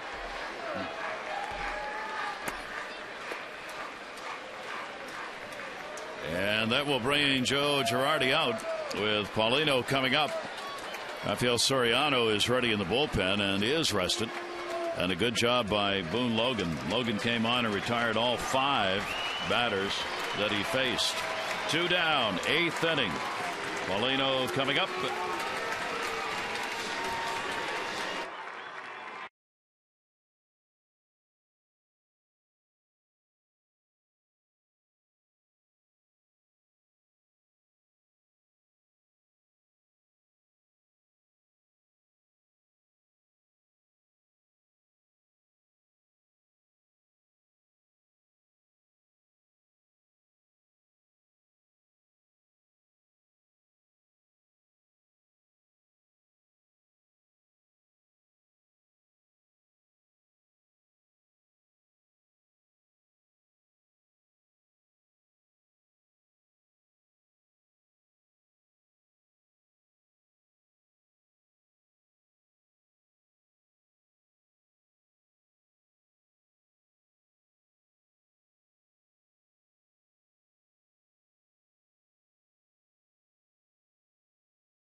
The MLB.com at bat 12 app for your iPhone, iPad, Android, Windows Mobile, live audio, pitch tracking, video highlights, and more. Text at bat 31826 and go to Orioles.com. So Rafael Soriano comes on. Last year missed 63 games. A year before that in Tampa Bay, 45 saves, led the American League. Last year, elbow injury, and it did disable them from the middle of May all the way into August. And when he's right, well, what the batting average is 190, so he's got great stuff. Can make the ball arrive at home plate knee high. Paulino, the designated hitter for the Orioles, with 2 down here in the 8th inning. A single. Back in the second, 1 for 3 in the ball game. He has faced Soriano 4 times, 0 for 4. That one's going to go to third. Nunez is up with it. And almost overthrowing. Teixeira goes up to get it and puts the tag on. So a 1-2-3 inning. We've completed 8 here at Camden Yards. And as was true in the ball game last night, it's 4-4.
brought to you by Southwest Airlines. Find our fares online only at southwest.com. And by Dodge. See your authorized Dodge dealer and experience a world of performance, design, and fuel efficiency. Schedule a test drive or go to Dodge.com and check out the powerful lineup. Barry Thorne and Jim Palmer here at Camden Yards as we go to the 9th inning, and the Orioles' third pitcher, Kevin Gregg, comes on, and his second appearance of the year. Last year, the closer for most of the year. Jim Johnson took his job later on. The 40 walks, along with the 58 hits, a lot of base runners. Well, he pitches the other night, says, I don't really care where, I'd like to close, but he understands how good Jim Johnson is, so he'll assume whatever role it is tonight. Tie ball game. Get him out, maybe get a win. Brett Gardner, the number 9 hitter, who has singled 1 for 3 in the game. Jeter and then Granderson are due up, and Gardner will take the pitch up high for a ball. Gardner 1 for 7 off Kevin Gregg. So I guess if he gets on, you have blazing speed, and that's what the Yankees would like. Kevin Gregg, I don't remember him throwing a curveball last year. Started Gardner off with it. Gardner 6 for 16 on the year. Will take the pitch on the inside corner for a strike. 4 runs on 8 hits for the Orioles, 4 runs on 7 hits for the Yankees. The Yankees have left 7 and the Orioles have left 6 in the game. Starters charged with the runs. Arrieta and CC Sabathia both non-decision. And that is in there for a strike. Another curveball. A different look. That's Girardi's comment on the ball strike call, and he's getting an answer from Laz Diaz. Well, that actually was a strike. The one to Swisher, of course, with a go-ahead run at third, but that was pretty good. That looked like Diaz said, "You come out here and umpire." He kind of pointed at Girardi, and then Joe may take him up on it. Yeah, especially when his hitters are hitting. Yeah, right. Here's the 1-2 delivered.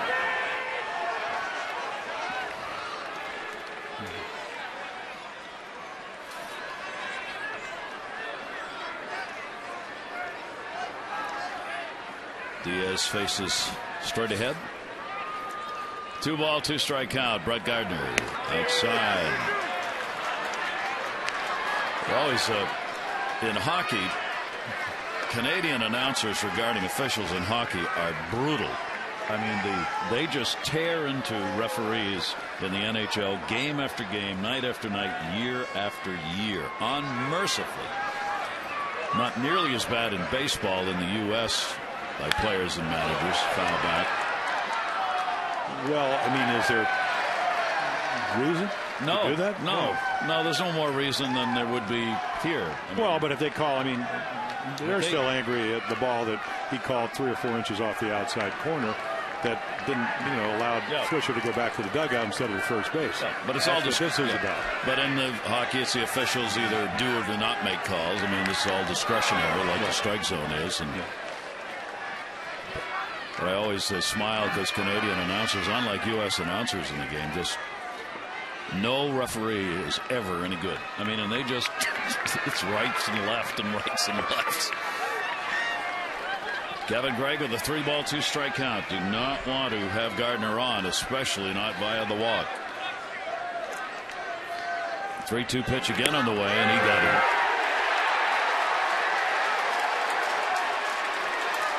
This one looks like it might have even been a legitimate strike. Yep, edge of the ball. So Gardner retired. Now Jeter at the top of the order. Doubled and scored in the first inning and had a walk. 1 for 3. 7 for 15 in this series against the Orioles. Well, Kevin Gregg's philosophy is don't throw it in the middle of the plate. The outer perimeters, nibble, nibble, nibble. Jeter will start with a foul ball strike. 3 for 13 off Gregg in his career. And his velocity tonight is about 6 miles per hour, less than we normally see.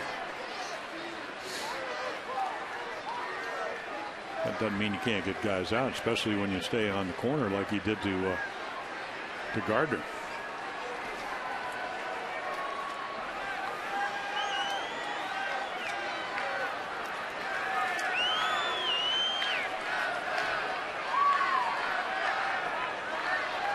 Jeter with a 1-strike count, and Greg will miss outside with that for a ball. Yeah, there's a little bit more normal velocity for Kevin. He's a big guy, 6'6", up there in the 250 range. We're in the top of the 9th inning. Ball game's tied at 4-4. Yankees trying to get somebody on to get it started. That will miss, and the count will go to 2 balls and 1 strike. Kevin Gregg has an 0-1 record, 6 out of 8 in saves against the Yankees. 23rd game in which he has appeared against the Yankees. 29 hits in 29 innings. 2 ball, 1 strike count.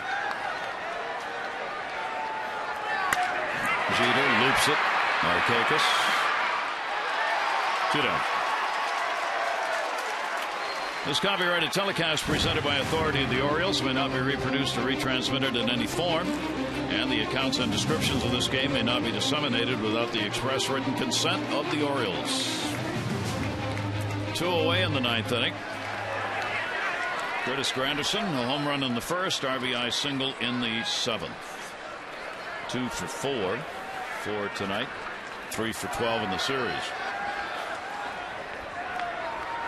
Gregg with 2 down, nobody on, and Granderson takes it away for a ball. Orioles put the full shift on.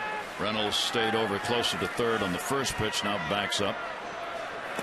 And it'll be down low for a ball. Granderson 2 for 12 off Gregg. Yeah, he'd like to shift one into the seats like he did in the 1st. But you really saw the spectrum, the full spectrum of his ability. Home run, fastball out over the plate, fastball into left field for an RBI base hit. Went the other way. And for Luis Ayala, it was a good pitch. A bad result because of his approach at the plate. Gregg gets it in, slow roll to first base. Bettavite will take it to the bag himself. And Gregg comes on and retires the side in order. The bottom of the 9th inning. Bettavite and Dino Reimold due up.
We get to leave. I get to go down and talk to them maybe, and they can keep their jackets off. You get to have some ice cream. Exactly.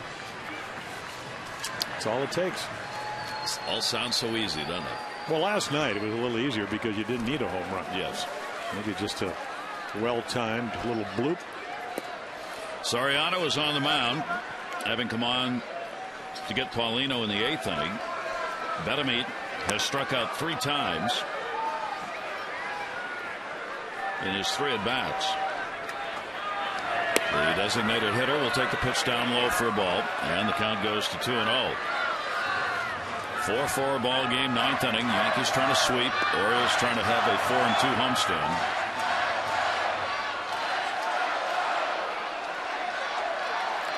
Two-0 delivery. Buttermeat will take it, and it's a strike.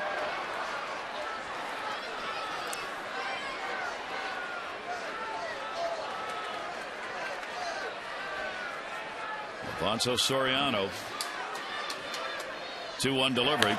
And that's going to go to second base. Easy ground ball for Cano. And one down in the 9th. Updating you on the voting for the AT&T Player of the Game. Here's what it looks like so far. Still time to cast your vote, A, B, or C, to 31826. The results coming up on the O's Extra post-game show.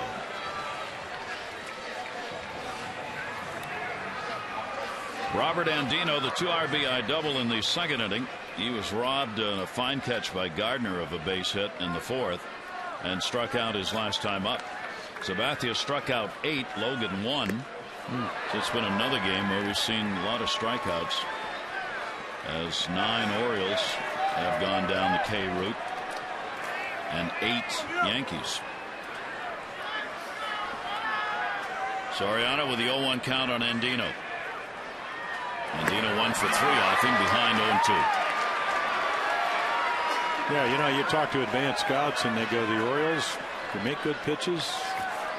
They a lot of the guys, and you just saw Robert try to do it, just trying to air it out, maybe pull balls you shouldn't be pulling, not use the whole field. Andino's gone. So he swung it 3 balls out of the zone. Now to Rafael Soriano's credit, all of a sudden he got a little bit extra, and then right here, right up the ladder. Hitters tell you what you need to do. If they don't swing at balls, then you got to throw strikes. He never had to. Well, Soriano, quick work of the first 2. Here is Nolan Reimold, 2 down, nobody on.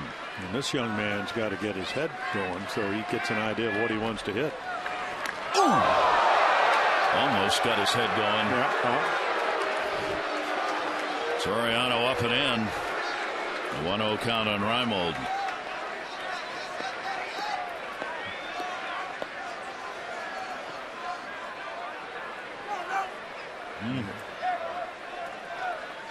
Reimold with an 0 for 4 in the ball game and an 0 for 4 against Soriano. 1-0 delivery. He wanted to ride one downtown. Well, he hung a curveball, and those kind of pitches can get out of here in a hurry. Certainly a hittable pitch.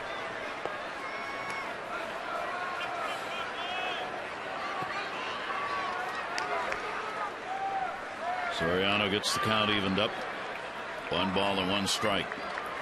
And Reimold down the line in right field. Not going to catch that one. Swisher over to get it. It'll roll into the corner. Swisher comes up with it cleanly and gets it in. A double for Reimold.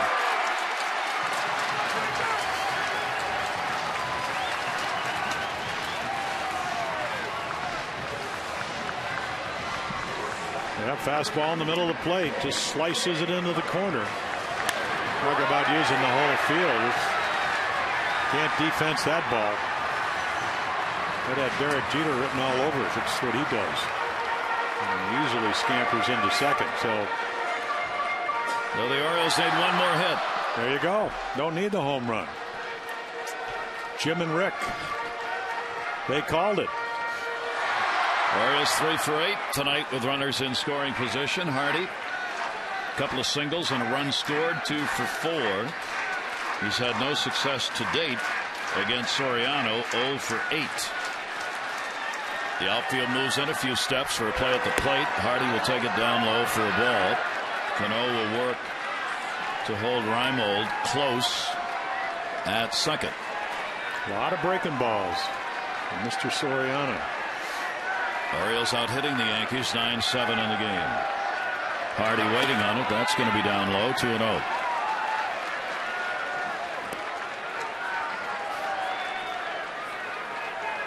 You can see not glowing numbers there. Looking for a hit, due for a hit. That doesn't tell you the whole story. That's not this year's version. of either J.J. or Rafael Soriano. Hardy waiting on it. Sweeping slider outside. J.J. Hardy trying to pick up his first hit with a runner in scoring position on the year. 0 for 7 for him. Well, last year hit 305. Had a terrific year. Reimold getting that big secondary lead. Here's the 3-0 pitch taken, and he's on with a walk. So Nick Markakis coming up.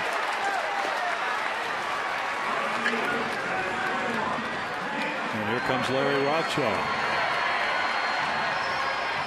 Markakis 1 for 2 off Soriano.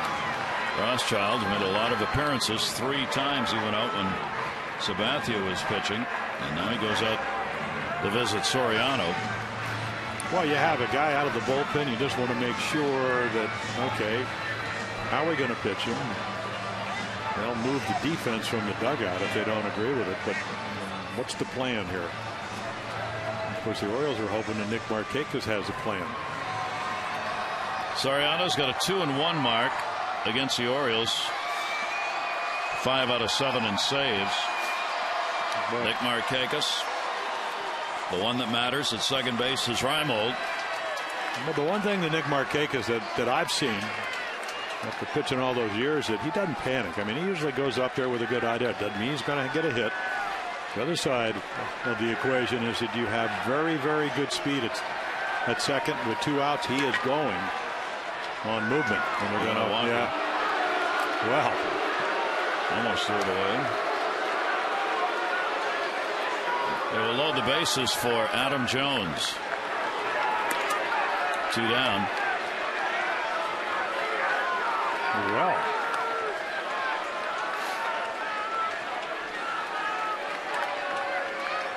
Jones is 0 for 6 off Soriano. So you play the percentage baseball, and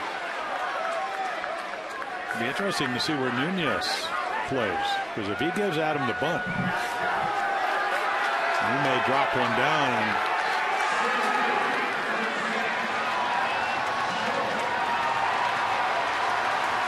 So bottom of the 9th inning, game tied at 4, 2 down. And he's going well behind third base. Winning run, potential winning run at third base. Adam Jones coming up. He is singled, scored a run, 1 for 4 in the game. 6-game hit streak for him now. Now, if he drops a bunt down, if Nunez stays where he is, he'll stroll down to first. And Nunez really is backing up even more. 2 away. Jones takes it outside for a ball. Now, we talked about this last night. They had an option to walk Ibanez, load the bases up for Strop. Now, Strop's a lot younger than Soriano. And not pitched to Ibanez, pitched to Chris Stewart. One more and the Orioles can win it. Adam Jones goes after one way up high. Now, Rafael Soriano is so relaxed and just sneaky fast. The 91 probably looks a lot faster than that. Andino chasing balls out of the zone, and Adam takes one over his head. High. Raimo to add the doubles on at third base. Here's the 1-1. Jones, another big cut, and it's 1-2. Right down the middle, the invisible fastball.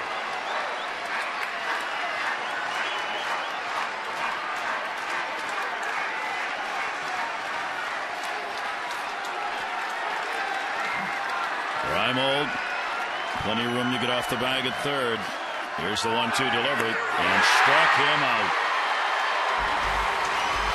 Adam Jones goes down swinging. No runs, 1 hit, no errors. The Orioles leave the bases loaded in the bottom of the 9th inning. The 10th coming up.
leaving the bases loaded.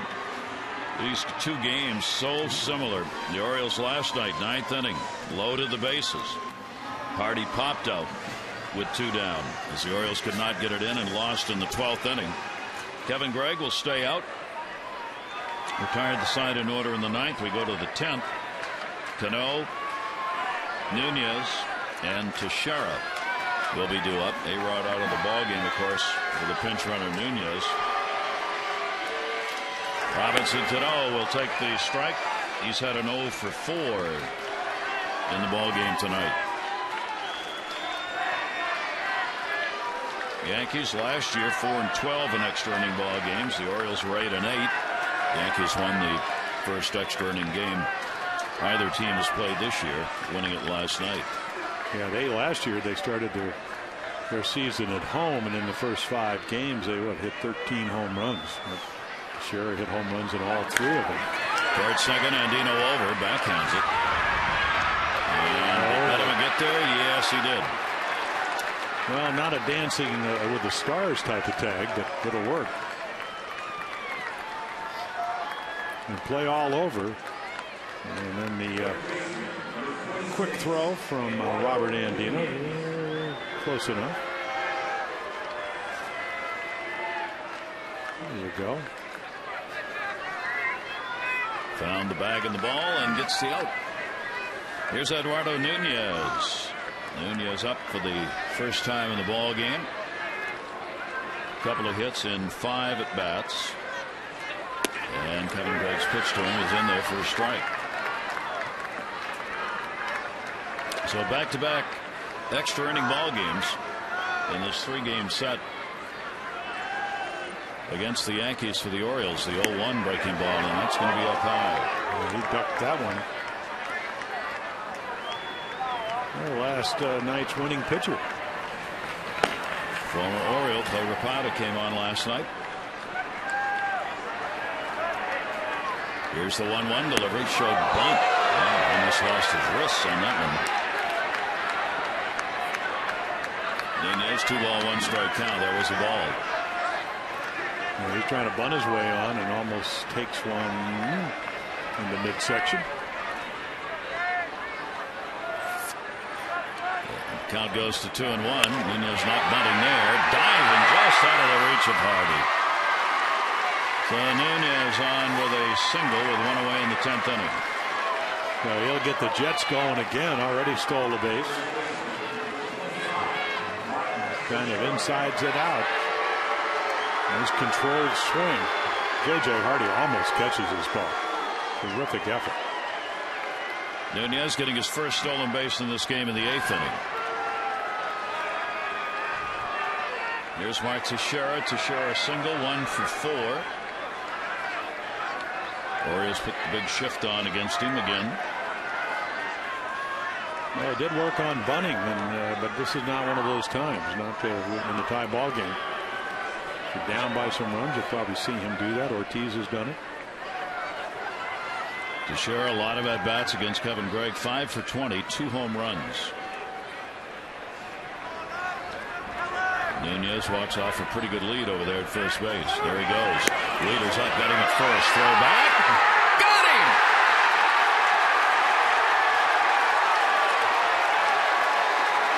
Yeah, got a great jump, but apparently he didn't think so. And Matt Wieters heads up play because he knows.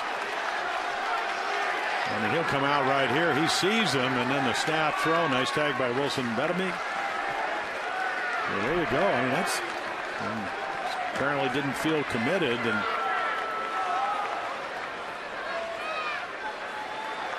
did he get him? Apparently so. Didn't look like it. Nope.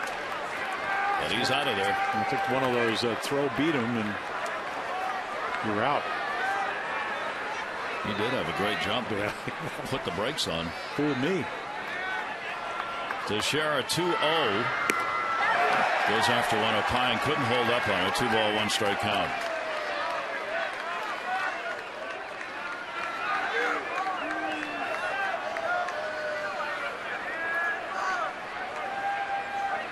So 2 down, nobody on. 2-1 delivery. Teixeira down to first, foul.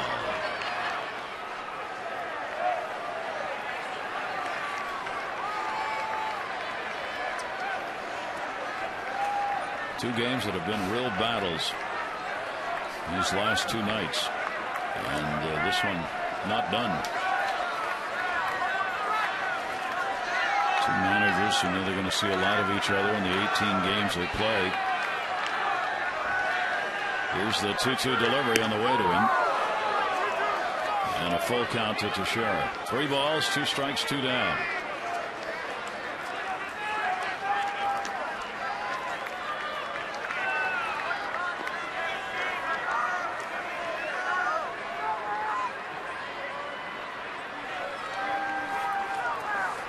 And Teixeira will lift it the other way. A long run for Raimo, but that ball very high, and nobody's going to get it. And it's a fair ball. Hardy will pick it up. Right between Hardy and Raimo, and a double for Teixeira.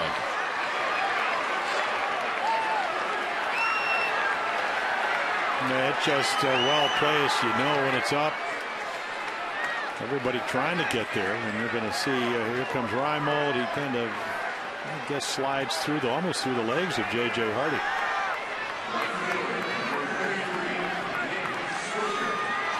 Excuse me, Reynolds. I thought it was Reynolds. I'm sorry. Yeah, with his shift. You know, with the shift, you think it's the shortstop. Sorry about that. That was Mark Reynolds going down there. Hardy was on the other side of second base on the shift. So Reynolds was diving, and you saw both trying to, realizing the other was coming, trying to avoid the collision.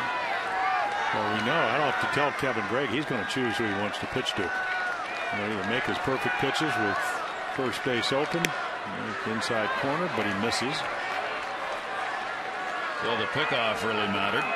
Getting Nunez out of there with Wieters getting him. Now with 2 down, Swisher has had an 0 for 4 in the ball game. Trying to get Teixeira home, and he'll lift that one foul. 1-1. Swisher 3 for 10 with a home run off Gregg. Rapata's been joined by Rivera.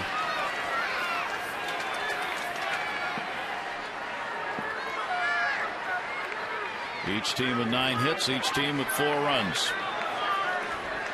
We're in the 10th inning. 1-1 delivered to Swisher will be inside.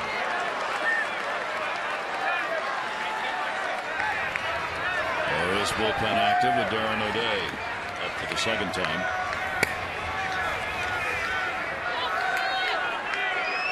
Ibanez waiting on deck for the Yankees. There are 2 down. Here's the 2-1 delivery. Swisher again flies it back.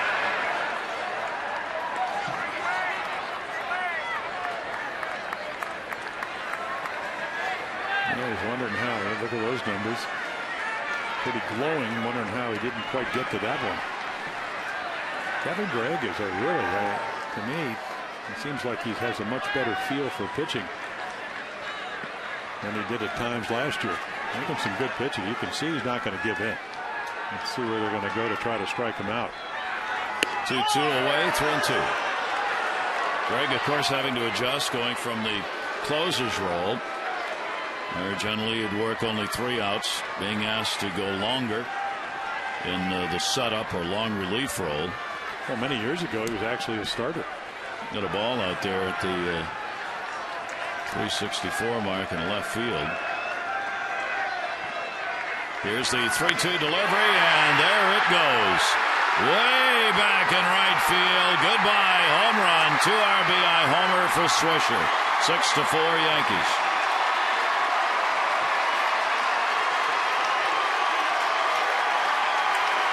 Yeah, when you hit one like that at this moment, get around the bases pretty quickly. This is what Nick Swisher, or really any player, lives for. Well, I had a pitching coach tell me, you know what the bad cutter is? It's a hanging slider, and that's what it is. Cut fastball in the middle of the plate, and Swisher just smokes it.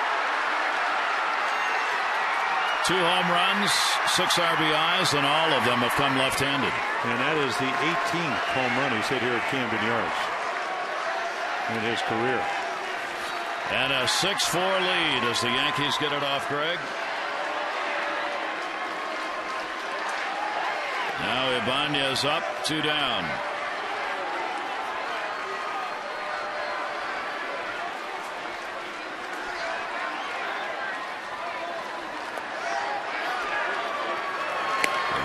Nunez will take the pitch up high. 3 hits in the inning. Nunez got that single, but he ended up being picked off by Matt Wieters at first base. Teixeira followed with that double that fell in down the left field line, and then Swisher the home run. Ibanez with a cut and a 2-ball 1-strike count. And boy, they just seem to take advantage of whether it's the looping double by Teixeira, just a routine pop-up, the fact that Adam Jones couldn't get the hit. The longer you play him, more chance with their offensive capabilities to score runs. Ibanez lifts it towards center. Jones over and will make the catch. But the Yankees pick up 2 runs on 3 hits in the top of the 10th and have a 6-4 lead.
Tenth inning as he'll try and pick up another save. The Yankees leading it by 2. Yeah, 604 lifetime saves. That's last season. Low ERA. You've got to earn your way on. Only 8 base on balls, 61 in the 3rd inning. They came in last night to get the save. So a blown save down in Tampa. Save last night. 604. A lot of movement last night. Able to come in and maintain that win for the Yankees in the 12th inning. Mariano Rivera will have Eric Chavez come on to play at third base for Nunez. The Orioles will have Wieters, Reynolds, and Paulino due up in the bottom of the 10th inning. Mariano Rivera in picking up that save last night. 39th save that he's had in this ballpark. It is the 2nd highest total ever by a visiting player at an away ballpark.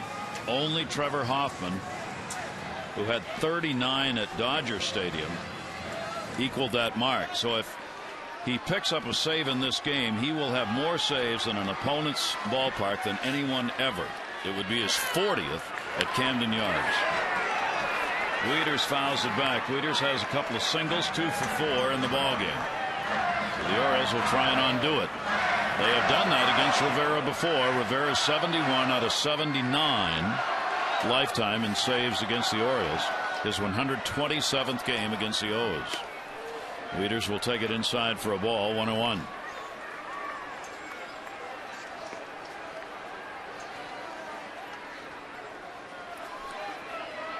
No, you need a base runner to get it going, and of course Mariano's going to make you put the ball in play.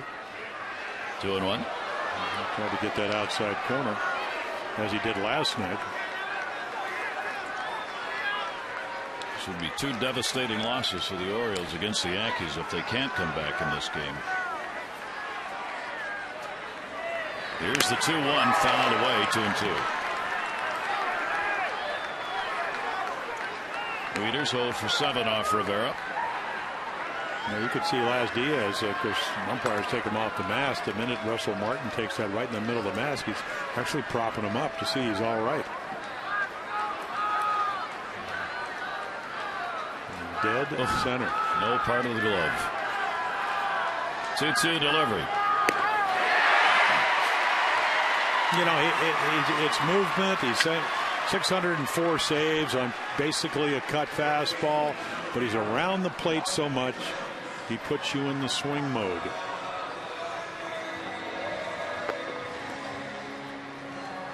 Orioles have struck out 12 times in the ball game tonight. These last two games, strikeout wise, well, actually this whole series, they've really piled up some Ks.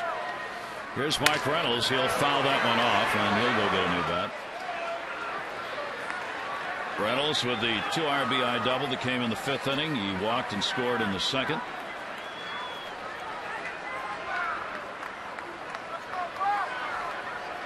One for 6 off Rivera.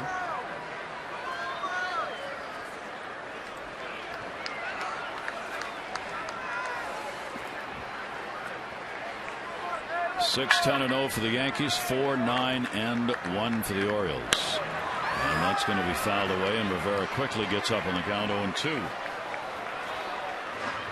Yankees got the lead in the 1st inning when Granderson got the 2 RBI homer. The Orioles came back in the 2nd on Andino singled with 2 RBIs to tie it up. The Yankees added a run in the 5th inning. Orioles got a couple in the 5th. They got a 1-run lead, but the Yankees will come back to tie it in the 7th on a Granderson single, and then the 2 RBI homer in the 10th by Swisher to give them the 6-4 lead. Orioles have left the bases loaded twice in this game, in the 3rd and in the 9th. Yep. Couple of opportunities. 2-2.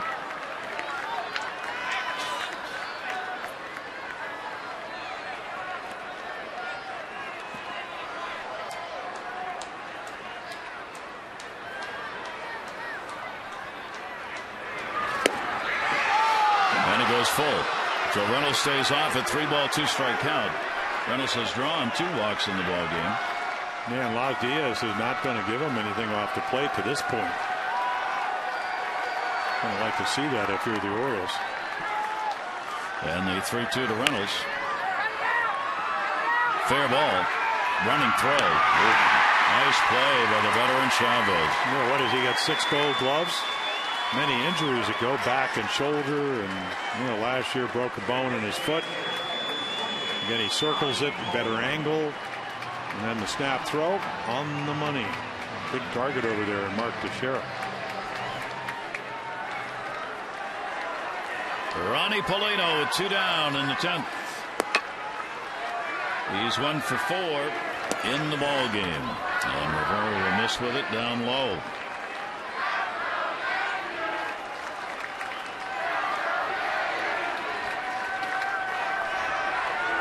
Both teams will be at 500 if the Yankees win this one. 1-1. Orioles will head on the road with the 3-game losing streak, having swept Minnesota and being swept by the Yankees. This sweep by the Yankees would be the first one here since 2009. Paulino in the foul tip into the mitt, 1-2. Yeah, they'll go to Toronto where they were 3-6 last year. 6-12 against the Jays in 2011. 1-2 delivery. The Yankees started off the field. They'll go back. Timeout being asked for. There's a ball in the outfield and right field. Well, you see a little bit of, in fact, probably a lot of why Mariano is Mariano. I mean, that ball certainly could have been strike 3, the game, and he just throw it back. You want it to be a strike, but doesn't change anything if it isn't. And doesn't let it bother him. 2-ball, 2-strike delivery.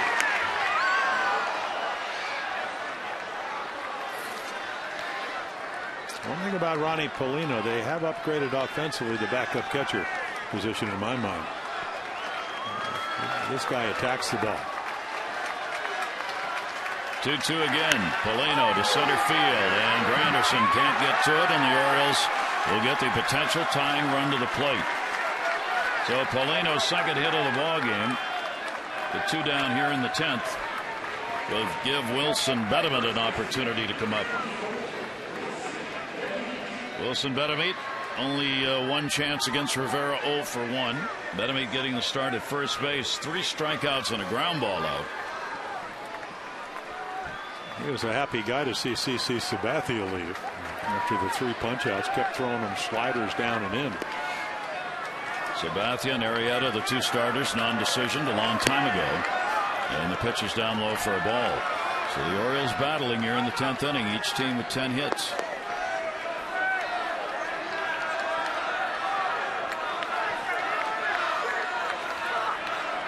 1-0 delivery by Rivera. That's going to be popped up. Somebody want it. Shortstop Jeter, and that's the ball game. No runs, 1 hit, no errors, and 1 left on. Another extra inning ball game and another loss for the Orioles as they will be swept by the Yankees to go 3-3 on the season. 6-4 the final. Join us again on Friday. The O's hit the road for the first time this season, and the first stop will be Toronto. Game 1 of the 3-game set against Toronto coming up. Our coverage begins 6:30 on Masson HD with O's Extra presented by G, followed by our game coverage at 7. For Jim Palmer and all of our crew here at Camden Yards, I'm Gary Thor. Thanks, everybody. This has been a Masson presentation. Yankees 6, Orioles 4, Toronto. Here come the O's.